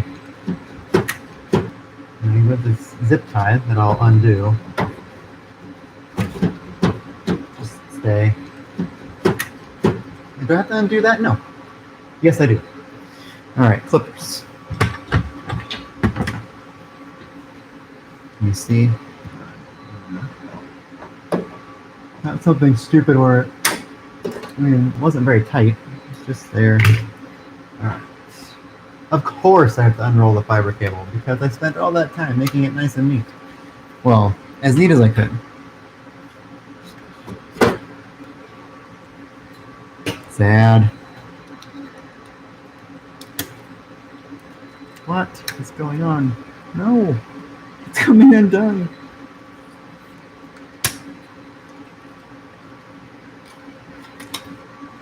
Okay. Here we go. Bum, bum, bum, bum, bum, bum, bum, bum.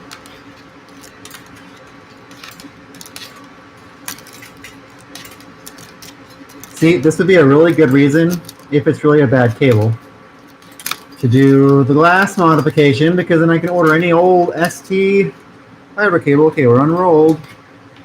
There is that kink in this cable that I was suspicious about. But the fact that you could see light, I don't know. Come on.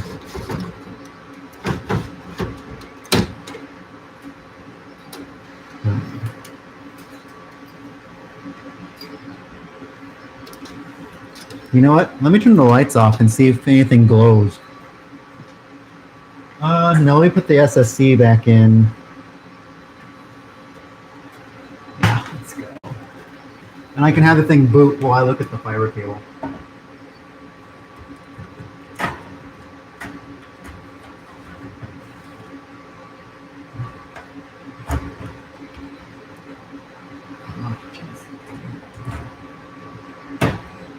I have a feeling I'm going to break something. And all this inserting and removing. Okay. So we are unrolled. Just for giggles, I'm not going to.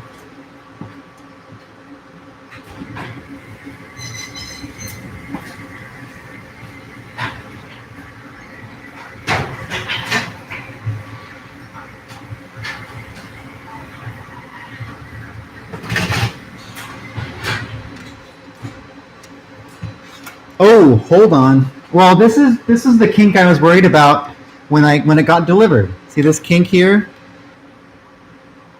But the light makes it all the way across, but this was the kink that I saw when I removed it from the shipping box that I was concerned about. So I don't know if this could be a problem or if it's just shitty. I don't know. But this is suspicious. Other than that, the rest of the cable looks good. I mean, I'm looking at it.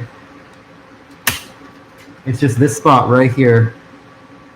I'm very suspicious about this spot. But the fact that the light makes it through, I don't know. But would this make it refract enough to distort the signal? I don't know enough about how this works to determine that.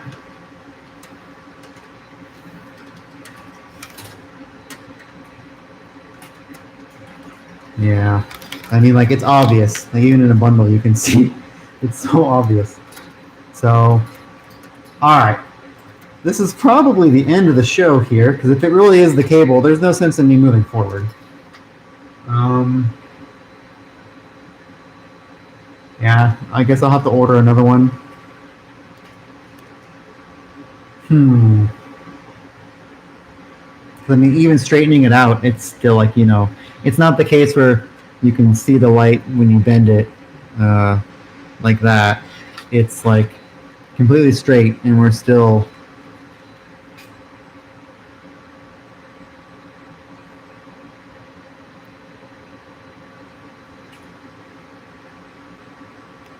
Like, I mean, that is obviously not happy. so I'm not sure. But what's interesting is it's like up until the SSC finishes booting, this stays green. The status here never changes. I don't know if it's the SSC telling it to recycle or something. I don't know. I'm just guessing.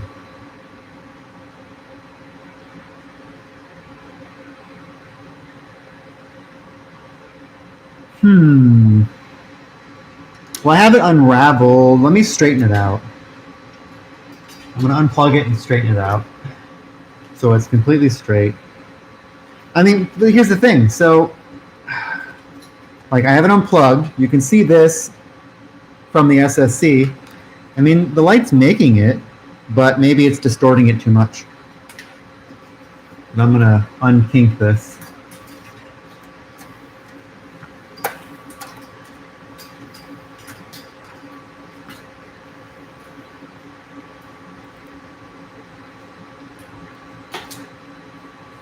That was the light on my garage door opener turned off. Oh, fun times.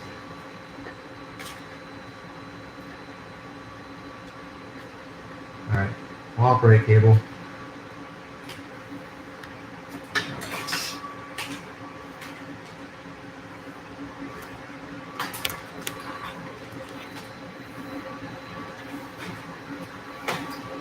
Straightening the cable.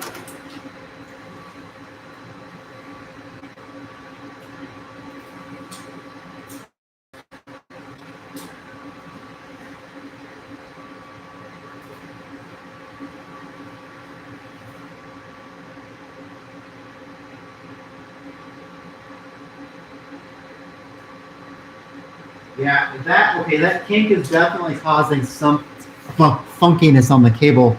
I don't know. I'm going to try to show this to you. Because with it on the floor, I can see. Oh, now that's even darker. Hopefully, you'll see what I'm talking about in a second here. So maybe you can see this. Let me angle this. Or not. No, I don't think you can. Let me put the laptop down, and I'm going to pick up the cable and see if you can see this. I'm grabbing it here. All right, so I noticed. It's hard to tell, but the glowing, like it's glowing, like the one strand that's lit right now from this kink continues to glow about a foot or so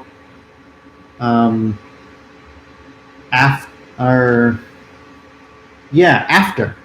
So this end is going into the SSC.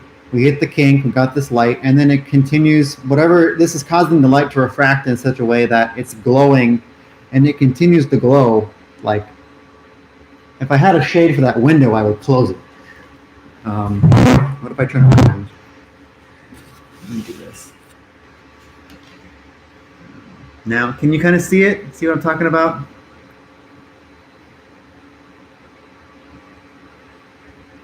So it's definitely not good. But I have it out. Yeah, maybe boiling it is worth trying.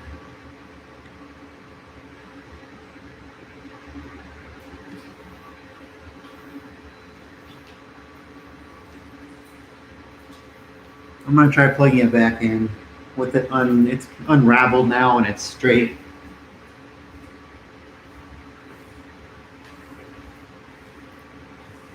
Making sure it's extra straight. Look at me, I'm in the dark.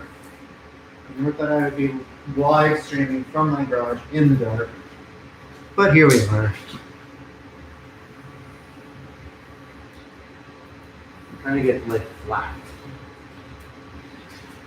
Well, this is as flat as it's going to get. It wants the coil. I'll bring you back with me.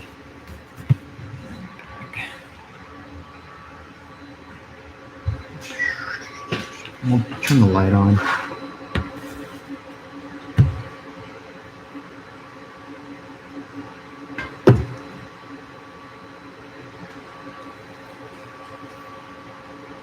All right, so.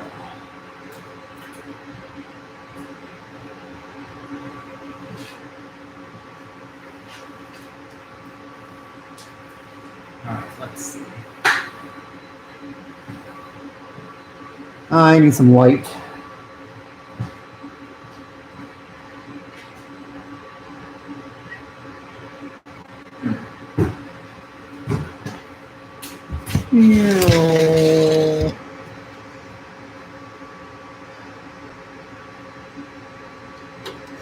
Okay.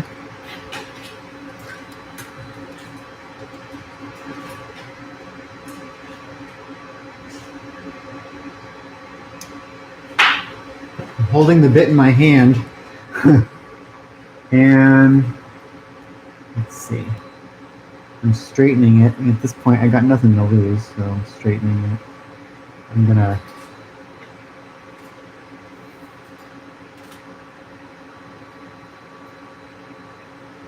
Okay.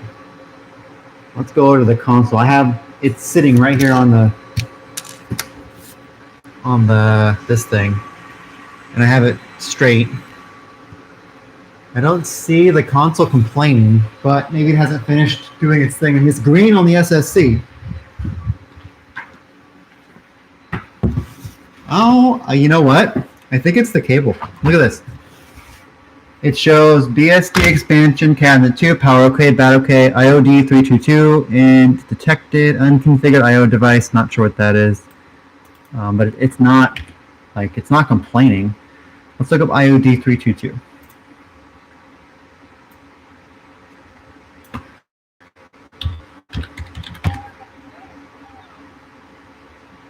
Oh, that's not very hopeful. That's what it tells me here. But what's different is it's not complaining. I'm going to insert a card. Let's see what happens.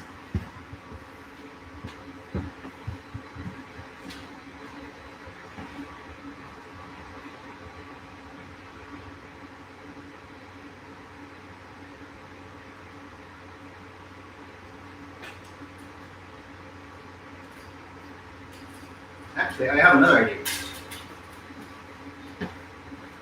Come on. I think the kink is in a spot that I can bring it over here. So we have it. Can you see it? I'm going to bend it. Oh. Yep. Did you see the... Yep, now we're getting errors. Now let me straighten it out. I've straightened it out.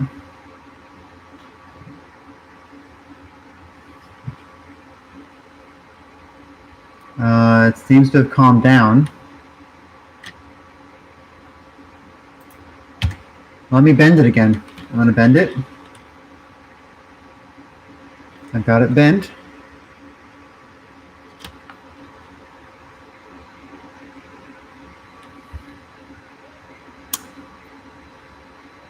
Oh, that's something else, I think. Error 9022. That's the line side T1 is probably complaining that the T1 is down. Let's see. So I have it bent. I'm waiting for it to... Oh, that's a good point, Joe. So I can at least keep this error 90236. Let's look it up.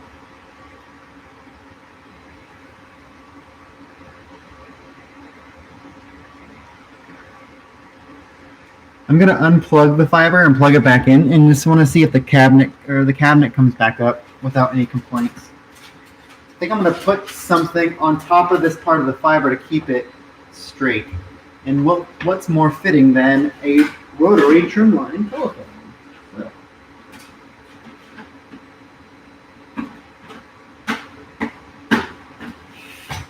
I will show you what this looks like. This is going to keep it straight. All right. So let's go. I'm going to go unplug it and plug it back in. You don't have to, you guys can watch the console for me. Yeah, I think you're right, Joe. All right. So maybe I'll go grab one. All right, I'm going to unplug the fiber. unplugged. We have link is down. Plug it back in.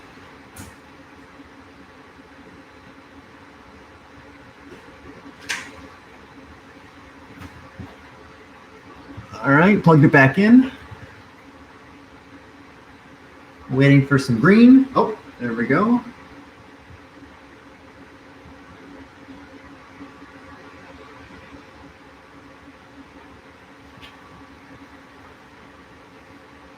Yeah, I think some of these errors are the line side T1 complaining that the T1 is down. All right, I like your idea, Joe. Let me think of how I can do this. Oh, I have a. This is gonna take me a few minutes to get stuff.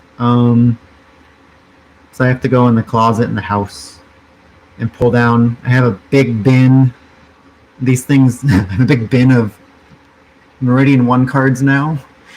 I'll grab a 25 pair cable, a 66 block that already is terminated to an Amphenol connector, amp connector, whatever you want to call it. So I can plug that in. And then I have a butt set here. You can't dial from it, but I have this guy. Oh, you can't. That I can at least hear. I also have a cord that I made with alligator clips. So let me. Yeah, it's not complaining. Just for giggles, one more time, I'm going to bend the cable. I removed it from the trim line and I bent it.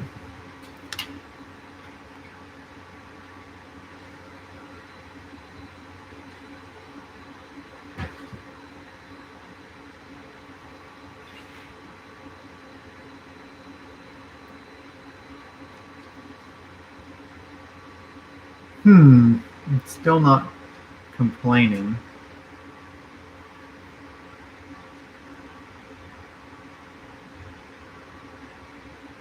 I wonder if I've unkinked it just enough for it to work. That would be pretty funny. Because that would be really funny. It's not glowing as much anymore. Of course, when I want it to fail, there we go. Now I've straightened it back out. Oh my god! I think by me massaging this cable is actually fixing it. I don't know if I'd still trust it, but look, it's not glowing as much. Oh, I can't. There we go. I mean, like, it's still glowing, but like I think I'm unkinking it. Like this is odd. All right, let me go grab stuff. I'll be right back. Maybe I just gotta set the cable. Nah, I still wouldn't trust it. I'll be right back.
Okay, I returned. So let's go put this in. I brought stuff. So that was yet again the power supply. All right, let me clear off this. This obviously went way sideways. So,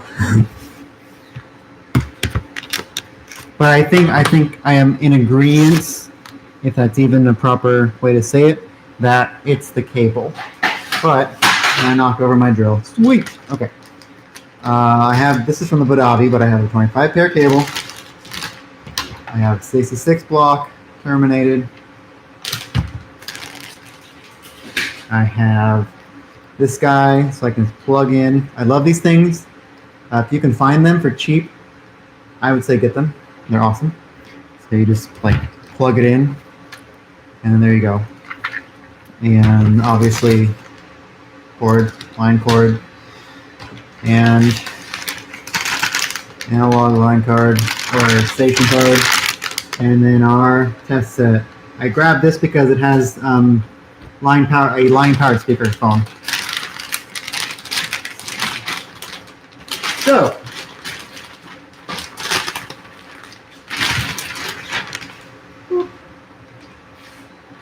if anyone cares, it's a Release 5 analog with message waiting line card.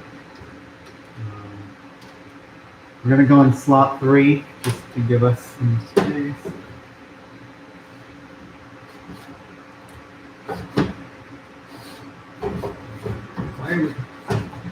So I think this chassis is bent just enough where the cards don't quite stay in. There we go. Okay.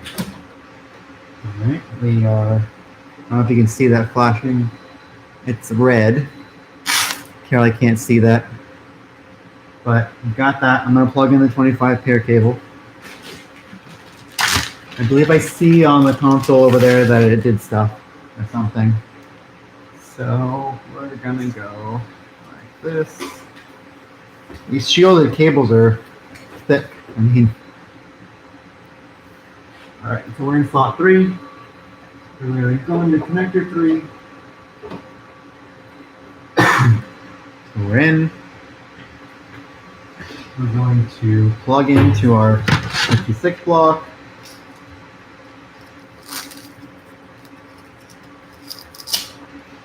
Even if I don't have set base provisioning enabled, I can just do a copy. It's really easy to copy from set to set. Let's see. So I hear some clicking. I don't know what that is. I don't see any messages in the console, so I'm going to assume it's either the 8-it or maybe something. Maybe I was banging something. I didn't realize it. Okay. We're connected. I'm going to put this down. Right here, we have our phone.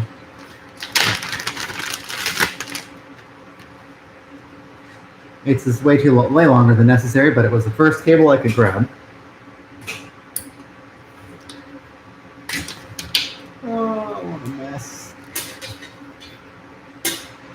All right. Oh, you got it. All right. Now, the moment of truth. There you go. Sounds good to me. Oh, it did. It let me dial 9. Hold on, let me hang up.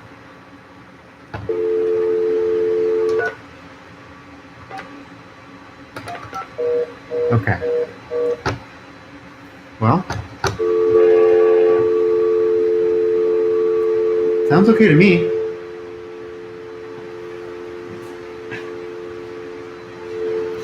Let's walk over to the thing and do some testing here. Okay, hello again. This is getting out of control. All right, so here's what we're gonna do. Now, I have a crude test to do. I can bend the fiber cable while we're off hook and see what it sounds like. Let's see, where can I put this where it's not completely... Let's 2-line phone, so we have grab the four 2-pair cable, I guess. All right, so let's see. Just for giggles, that's distortion. Okay, I'm gonna grab the fiber cable.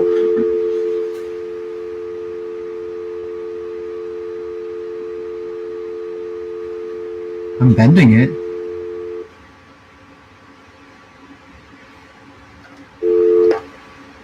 That's weird.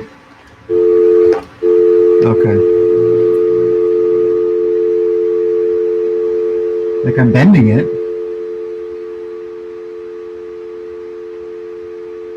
Oh, hello.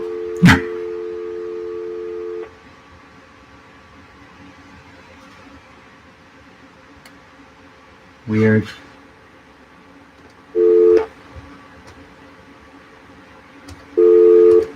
All right.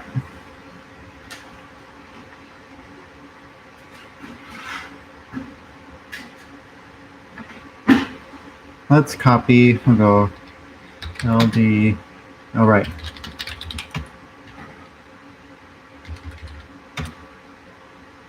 We're gonna go. I know. Let's go LD. Oh man, I'm drawing a blank. I think it's 10. Yeah, no print. Okay. Just to be okay, so that is a phone on my desk in the office, so I'm going to copy it. And let's see, what port did I put that in? Port 23. Okay. So we're going to go copy or CPY, or I forget, CPY, would it be? Oop, I can't do that. All right, let me look this up really quick because I am drawing a blank. Copy telephone. Oh my god.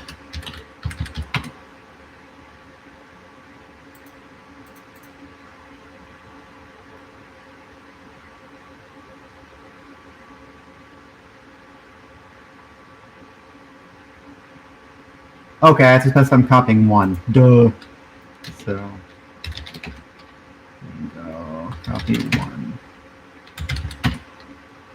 This is going to be 2, 0. And then the destination is going to be 23. No. 23, 0. Stations, I think. Let's see, we have 3315 out here. 3335. 3335 should be. 3335 should be available. There we go. So now, if I pick up, you can see, get everything on the screen here. Let me get some more light here. Okay, you can see this. We'll go. There we go. Hello. Hello. There you go. You can put it on hold. It's working. Now, if I bend the fiber.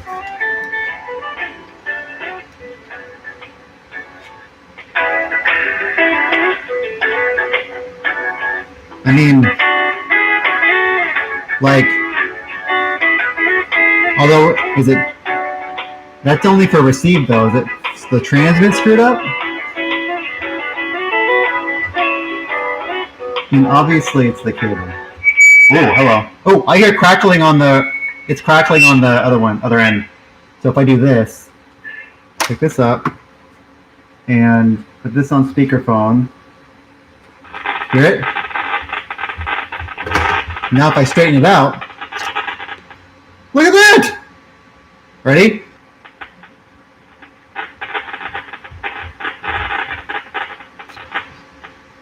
So it's definitely the cable. That's crazy!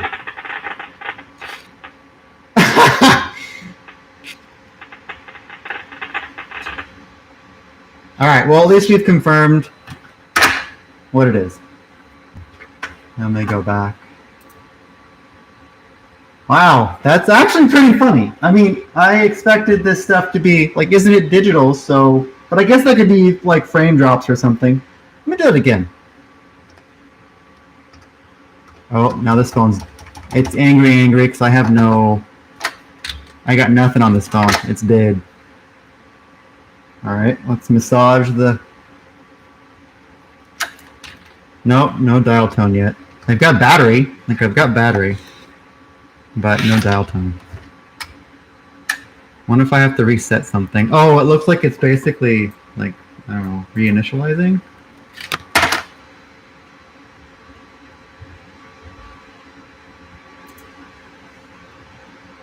All right, well, it's the cable, and at least I can tell the people I bought this from that. But I want to do it again. No, we still don't have. Now I have no idea why. Okay, now, oh, one more time, just for giggles. Yep.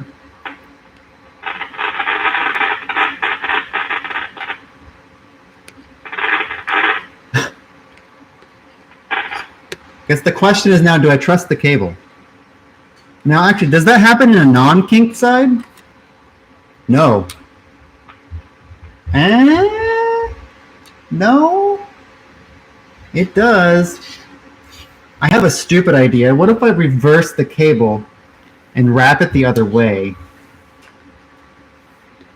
Or, let's see, I'm actually losing where that break is. Here it is.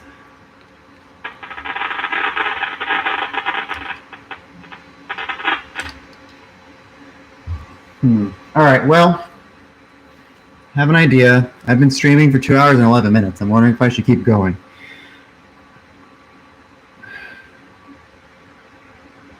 Maybe I should call it quits for now and think about what I want to do.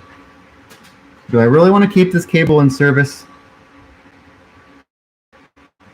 I think I've made it better.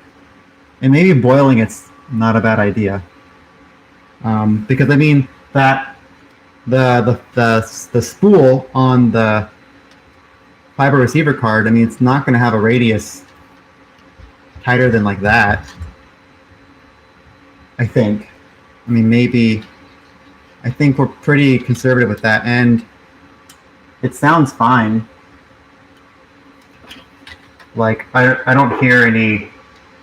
It sounds fine. I don't hear any drops or anything. So if it's in the spool, and let's just say it's wrapped like this, I mean, maybe the cable's okay. Maybe the cable's okay. Let me also make sure I have, yeah, right here. You can just barely see it. As I'm massaging it, this light spot is getting darker and darker. But you can still kind of see it. So, yeah, it could be, I don't know. I'm gonna hang this up. Decisions. Although I'm gonna mark this space so I don't lose where it is. So I'm gonna use painter's tape and mark it.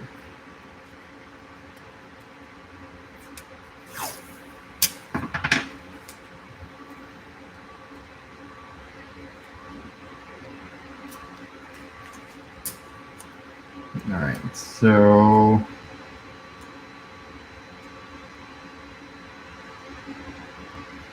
roughly where it is. It's getting harder and harder to see, but it's right there.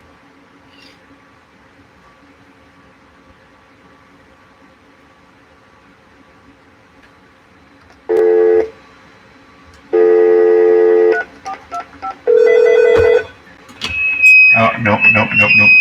Let's pick that up.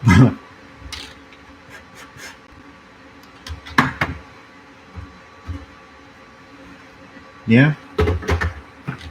Sounds good. I guess I'll wrap it up and see what it does. Let's do it. All right, so, and I want the cabinet to be expansion cabinet 1, so let's do this. Let's out this set. Out 100 is going to be Oh man, I already forgot. I think it's 23, 0. Yep. Okay. So now the question is, where is this? I mean, maybe as the cable relaxes, it's going to come back.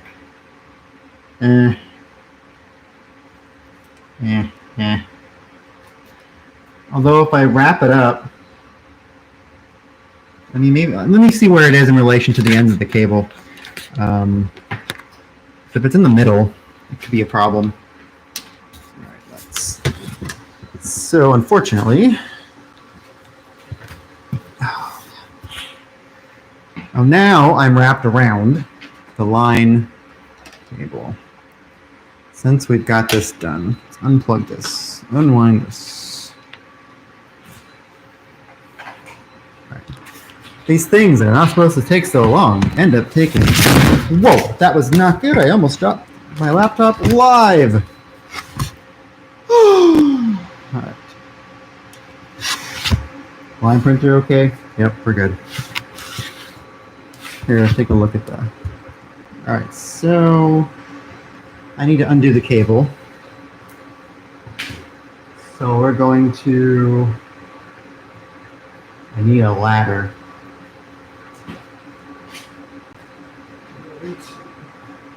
Use a chair. And why not? I brought the step stool into the office to get the card. All right, so. Oh, you know, I could just shut it off. It's going to forget the configuration anyway. I didn't do an EDD plug.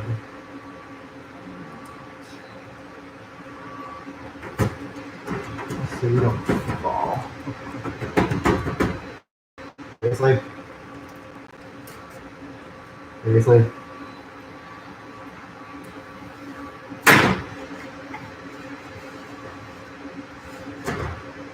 Okay.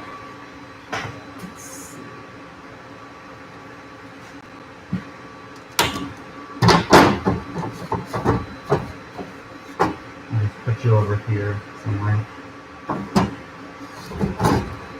Really?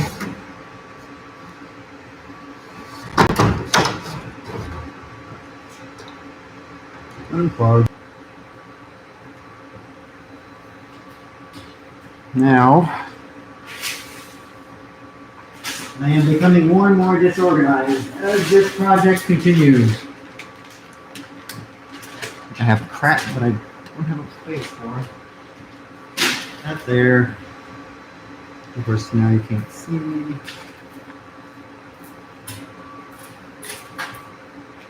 Okay, here's what I'm thinking.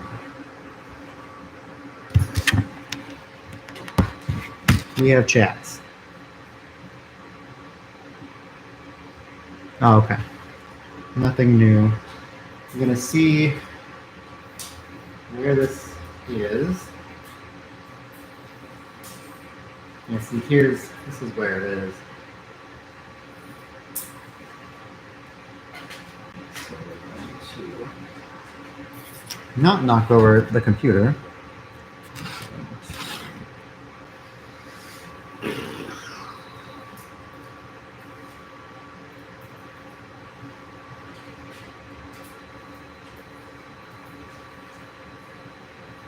Seems like it's almost in the middle.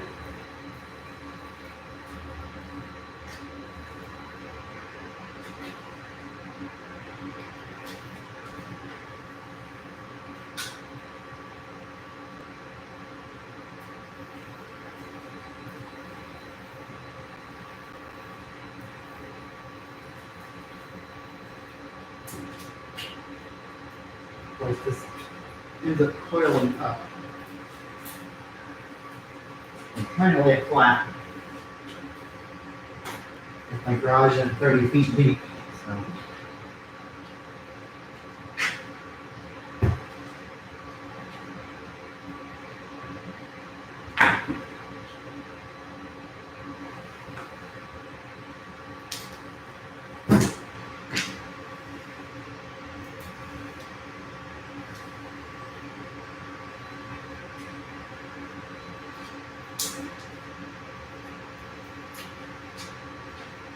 This is a rough idea.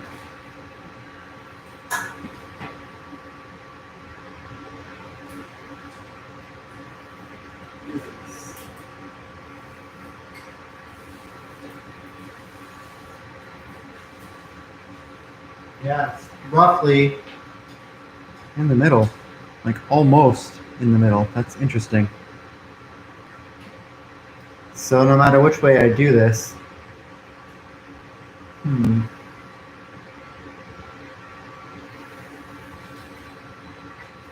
well, let's try it. What do I have to lose? I'm gonna pull the fiber receiver card.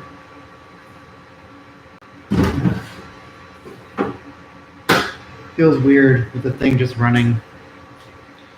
All right, so maybe I can do this in such a way that you can see me spool fiber. But here's what I'm going to do.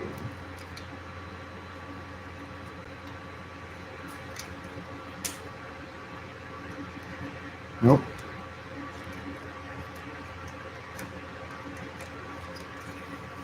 Because yeah, this is the minimum radius. I'm gonna find a seat somewhere to do this. 1 moment.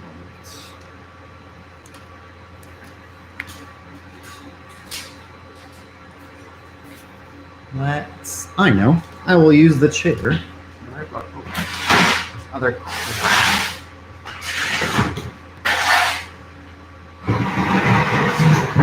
This is perfect. Now, you know what? I'm gonna use this too.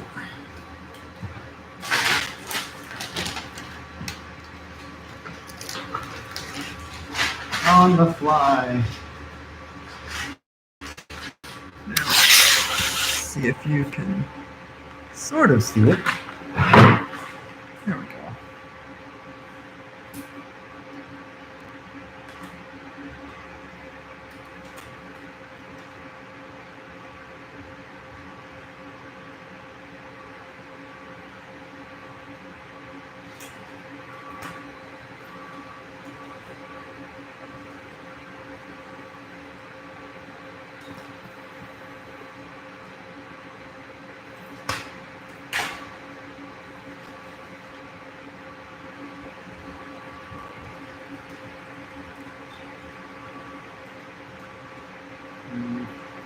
This is where I don't know. I don't want to go.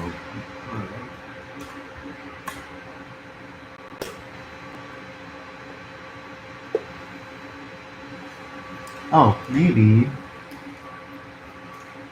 What if I? No, you still got to cross.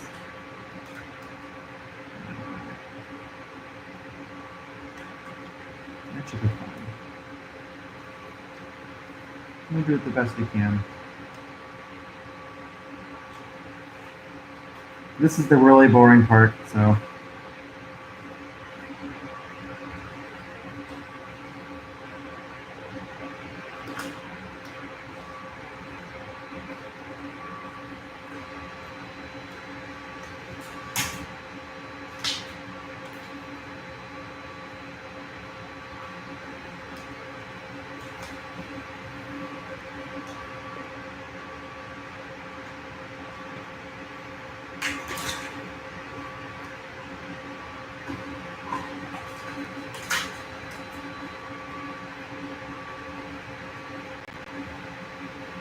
This is where we need to overlap. This is where it gets. I don't want to kink it again.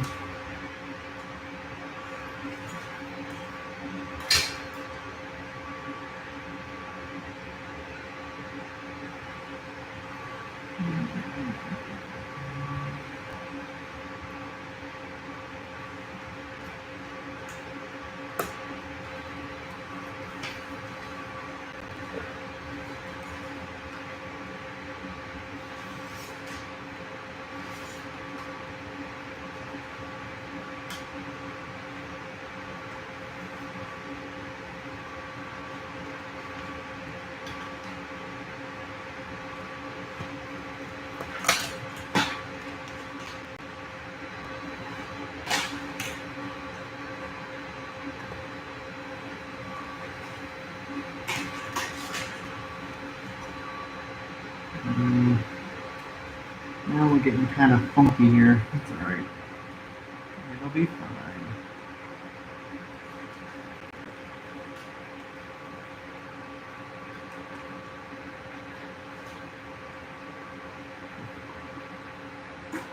You.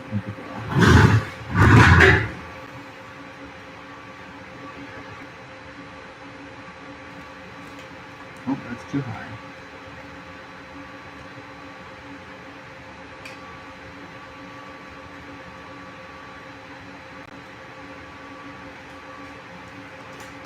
I guess this might be an excuse to do the glass mod.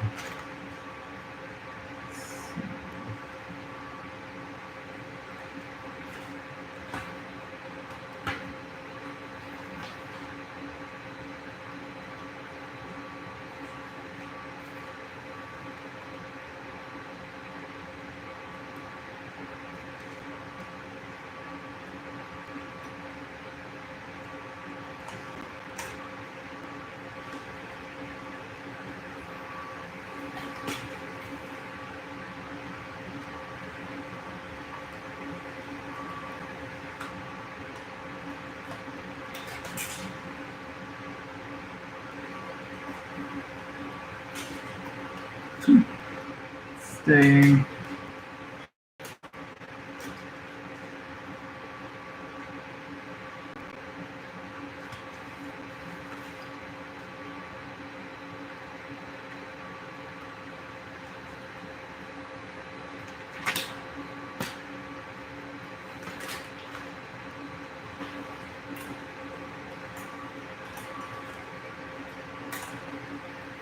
All right, here's the kink.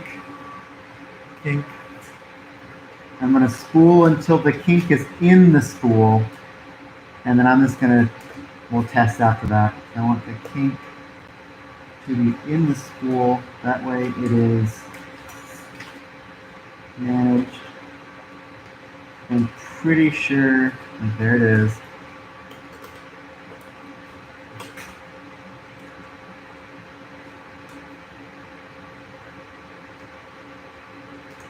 And at this point, I'm going to come out. Because now we're about halfway, and I can wrap the rest of it in the other cabinet. So, and ooh, that might be too heavy. Is it? That might, oh, there we go. I got it. Perfect.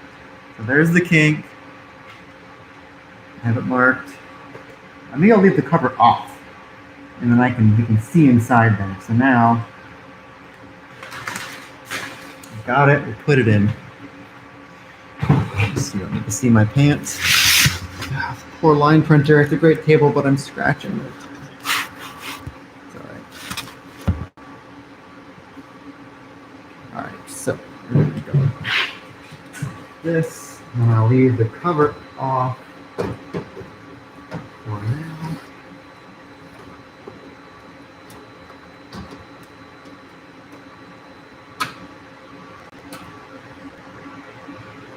Oh, can you see it? Let's see. I'm gonna move some of these.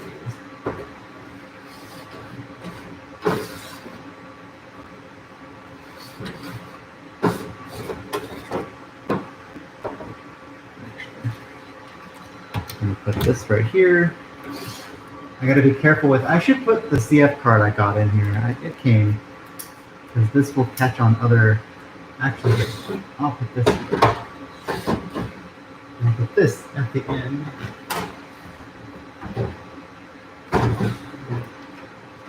Okay. And this got in here. I'm curious to see what it. Yeah, you can kind of see it. But we'll see if it works. If it works, I'll roll with it for now.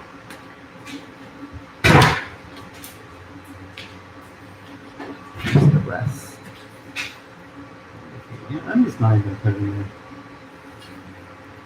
I did notice if you do tighten the bend, if you do a bend radius pretty tight, even with parts of the cable that aren't messed up, you can hear it drop frames or whatever you want to call it. Okay. Now we're gonna go. I can follow along with me. All right, since we know that it's the cable, I'm gonna make it expansion cabinet 1.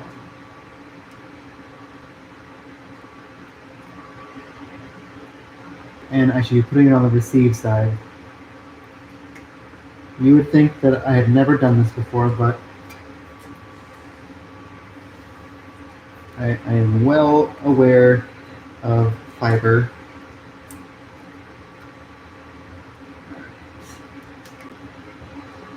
There. All right, we are installed.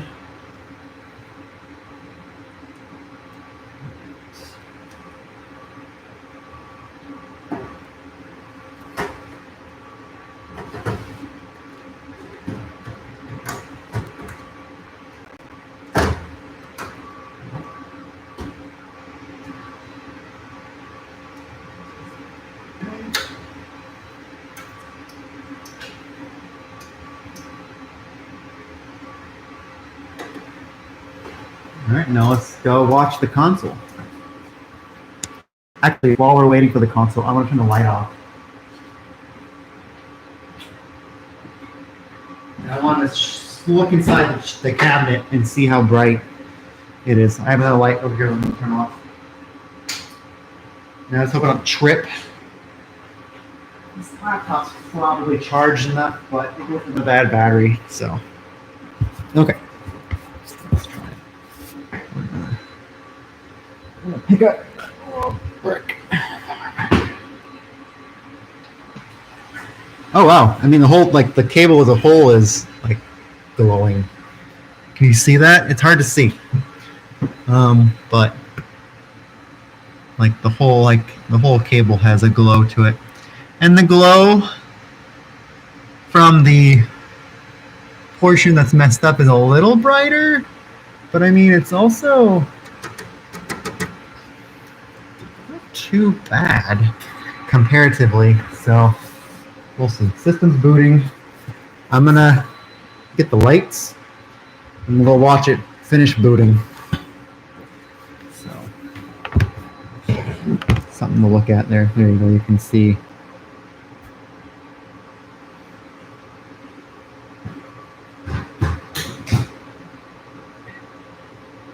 I can actually open my garage door again.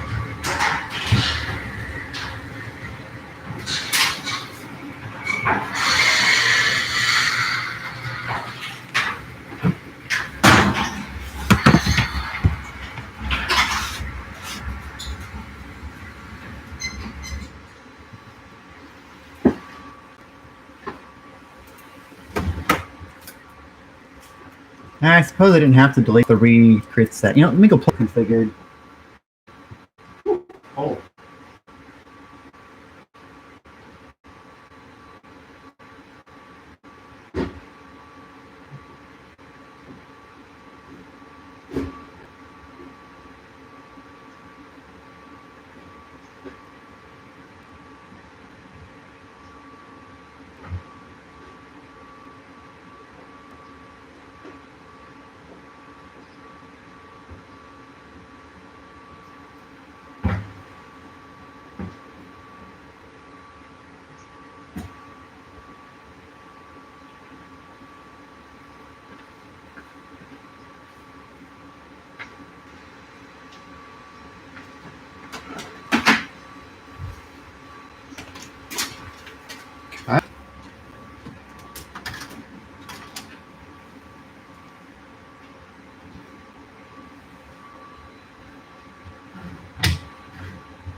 Ambiance.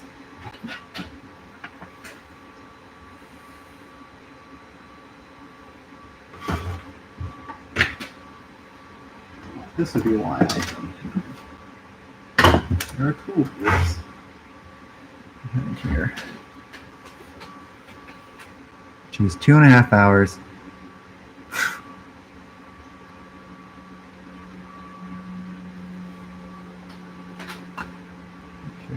Oops, that's not what I meant to do.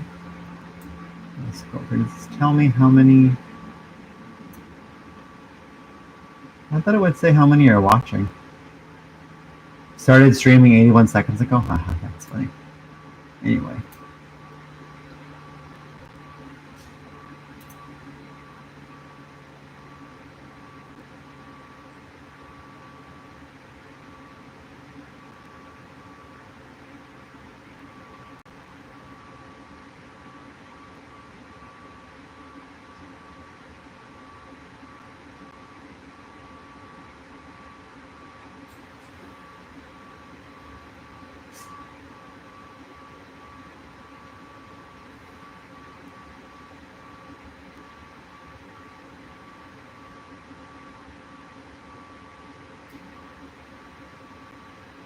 Hasn't detected the second cabinet yet.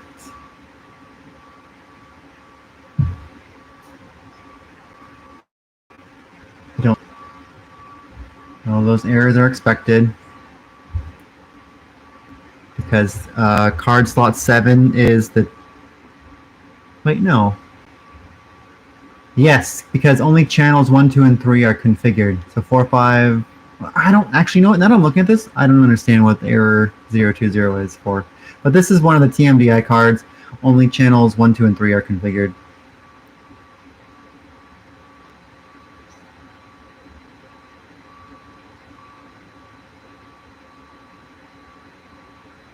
I haven't seen anything. Did I plug the cable in on the other end? Hang on. Oh, I did. Oh, we're green. We're green, so maybe did I miss? Yeah, Daltone. Huh. Did I miss it?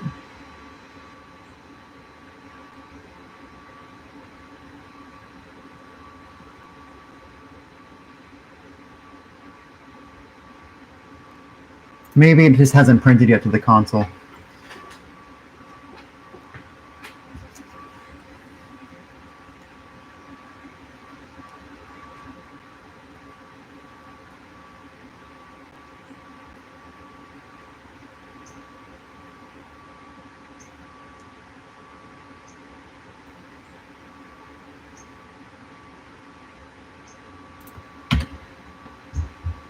You know, I'm gonna go ahead. We're gonna go.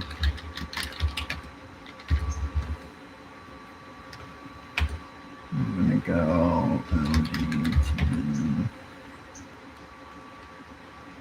Let's go copy 1. Nope. 2, 0. This is going to be. I think I put it in slot 8 on the second chassis, so 18. Yes, 18. 3, 3, 3, 5. All right, so now it works. What? I don't know why this phone is all confused, but huh? It was. All right. Well, that works, and I don't hear. Sounds fine. Let's see. Hang on. Okay, so I am hands-free. Sounds okay. I don't have any like test tone to send. Otherwise, I would send test tone. Can you conference on this thing? You can. So if I provision line 2, I could then conference something in on the phone, but that would be a bit insane. Oh, I heard one little blip. Oh, don't want to go too loud. I'm just kind of listening here.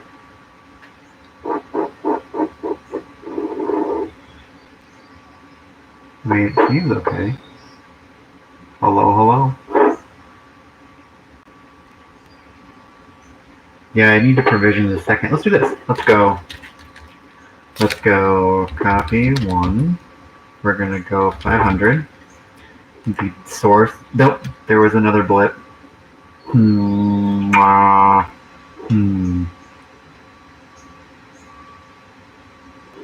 not sure what to think about that.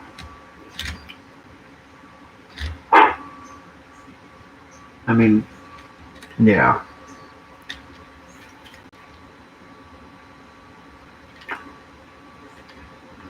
There's a mute button there. It could... Oh, there was another blip. Turn it all the way up. Yep, another blip.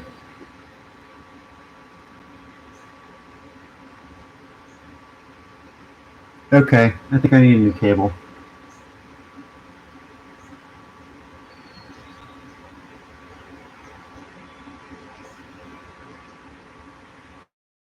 I'm waiting for the blip. Alright, blip.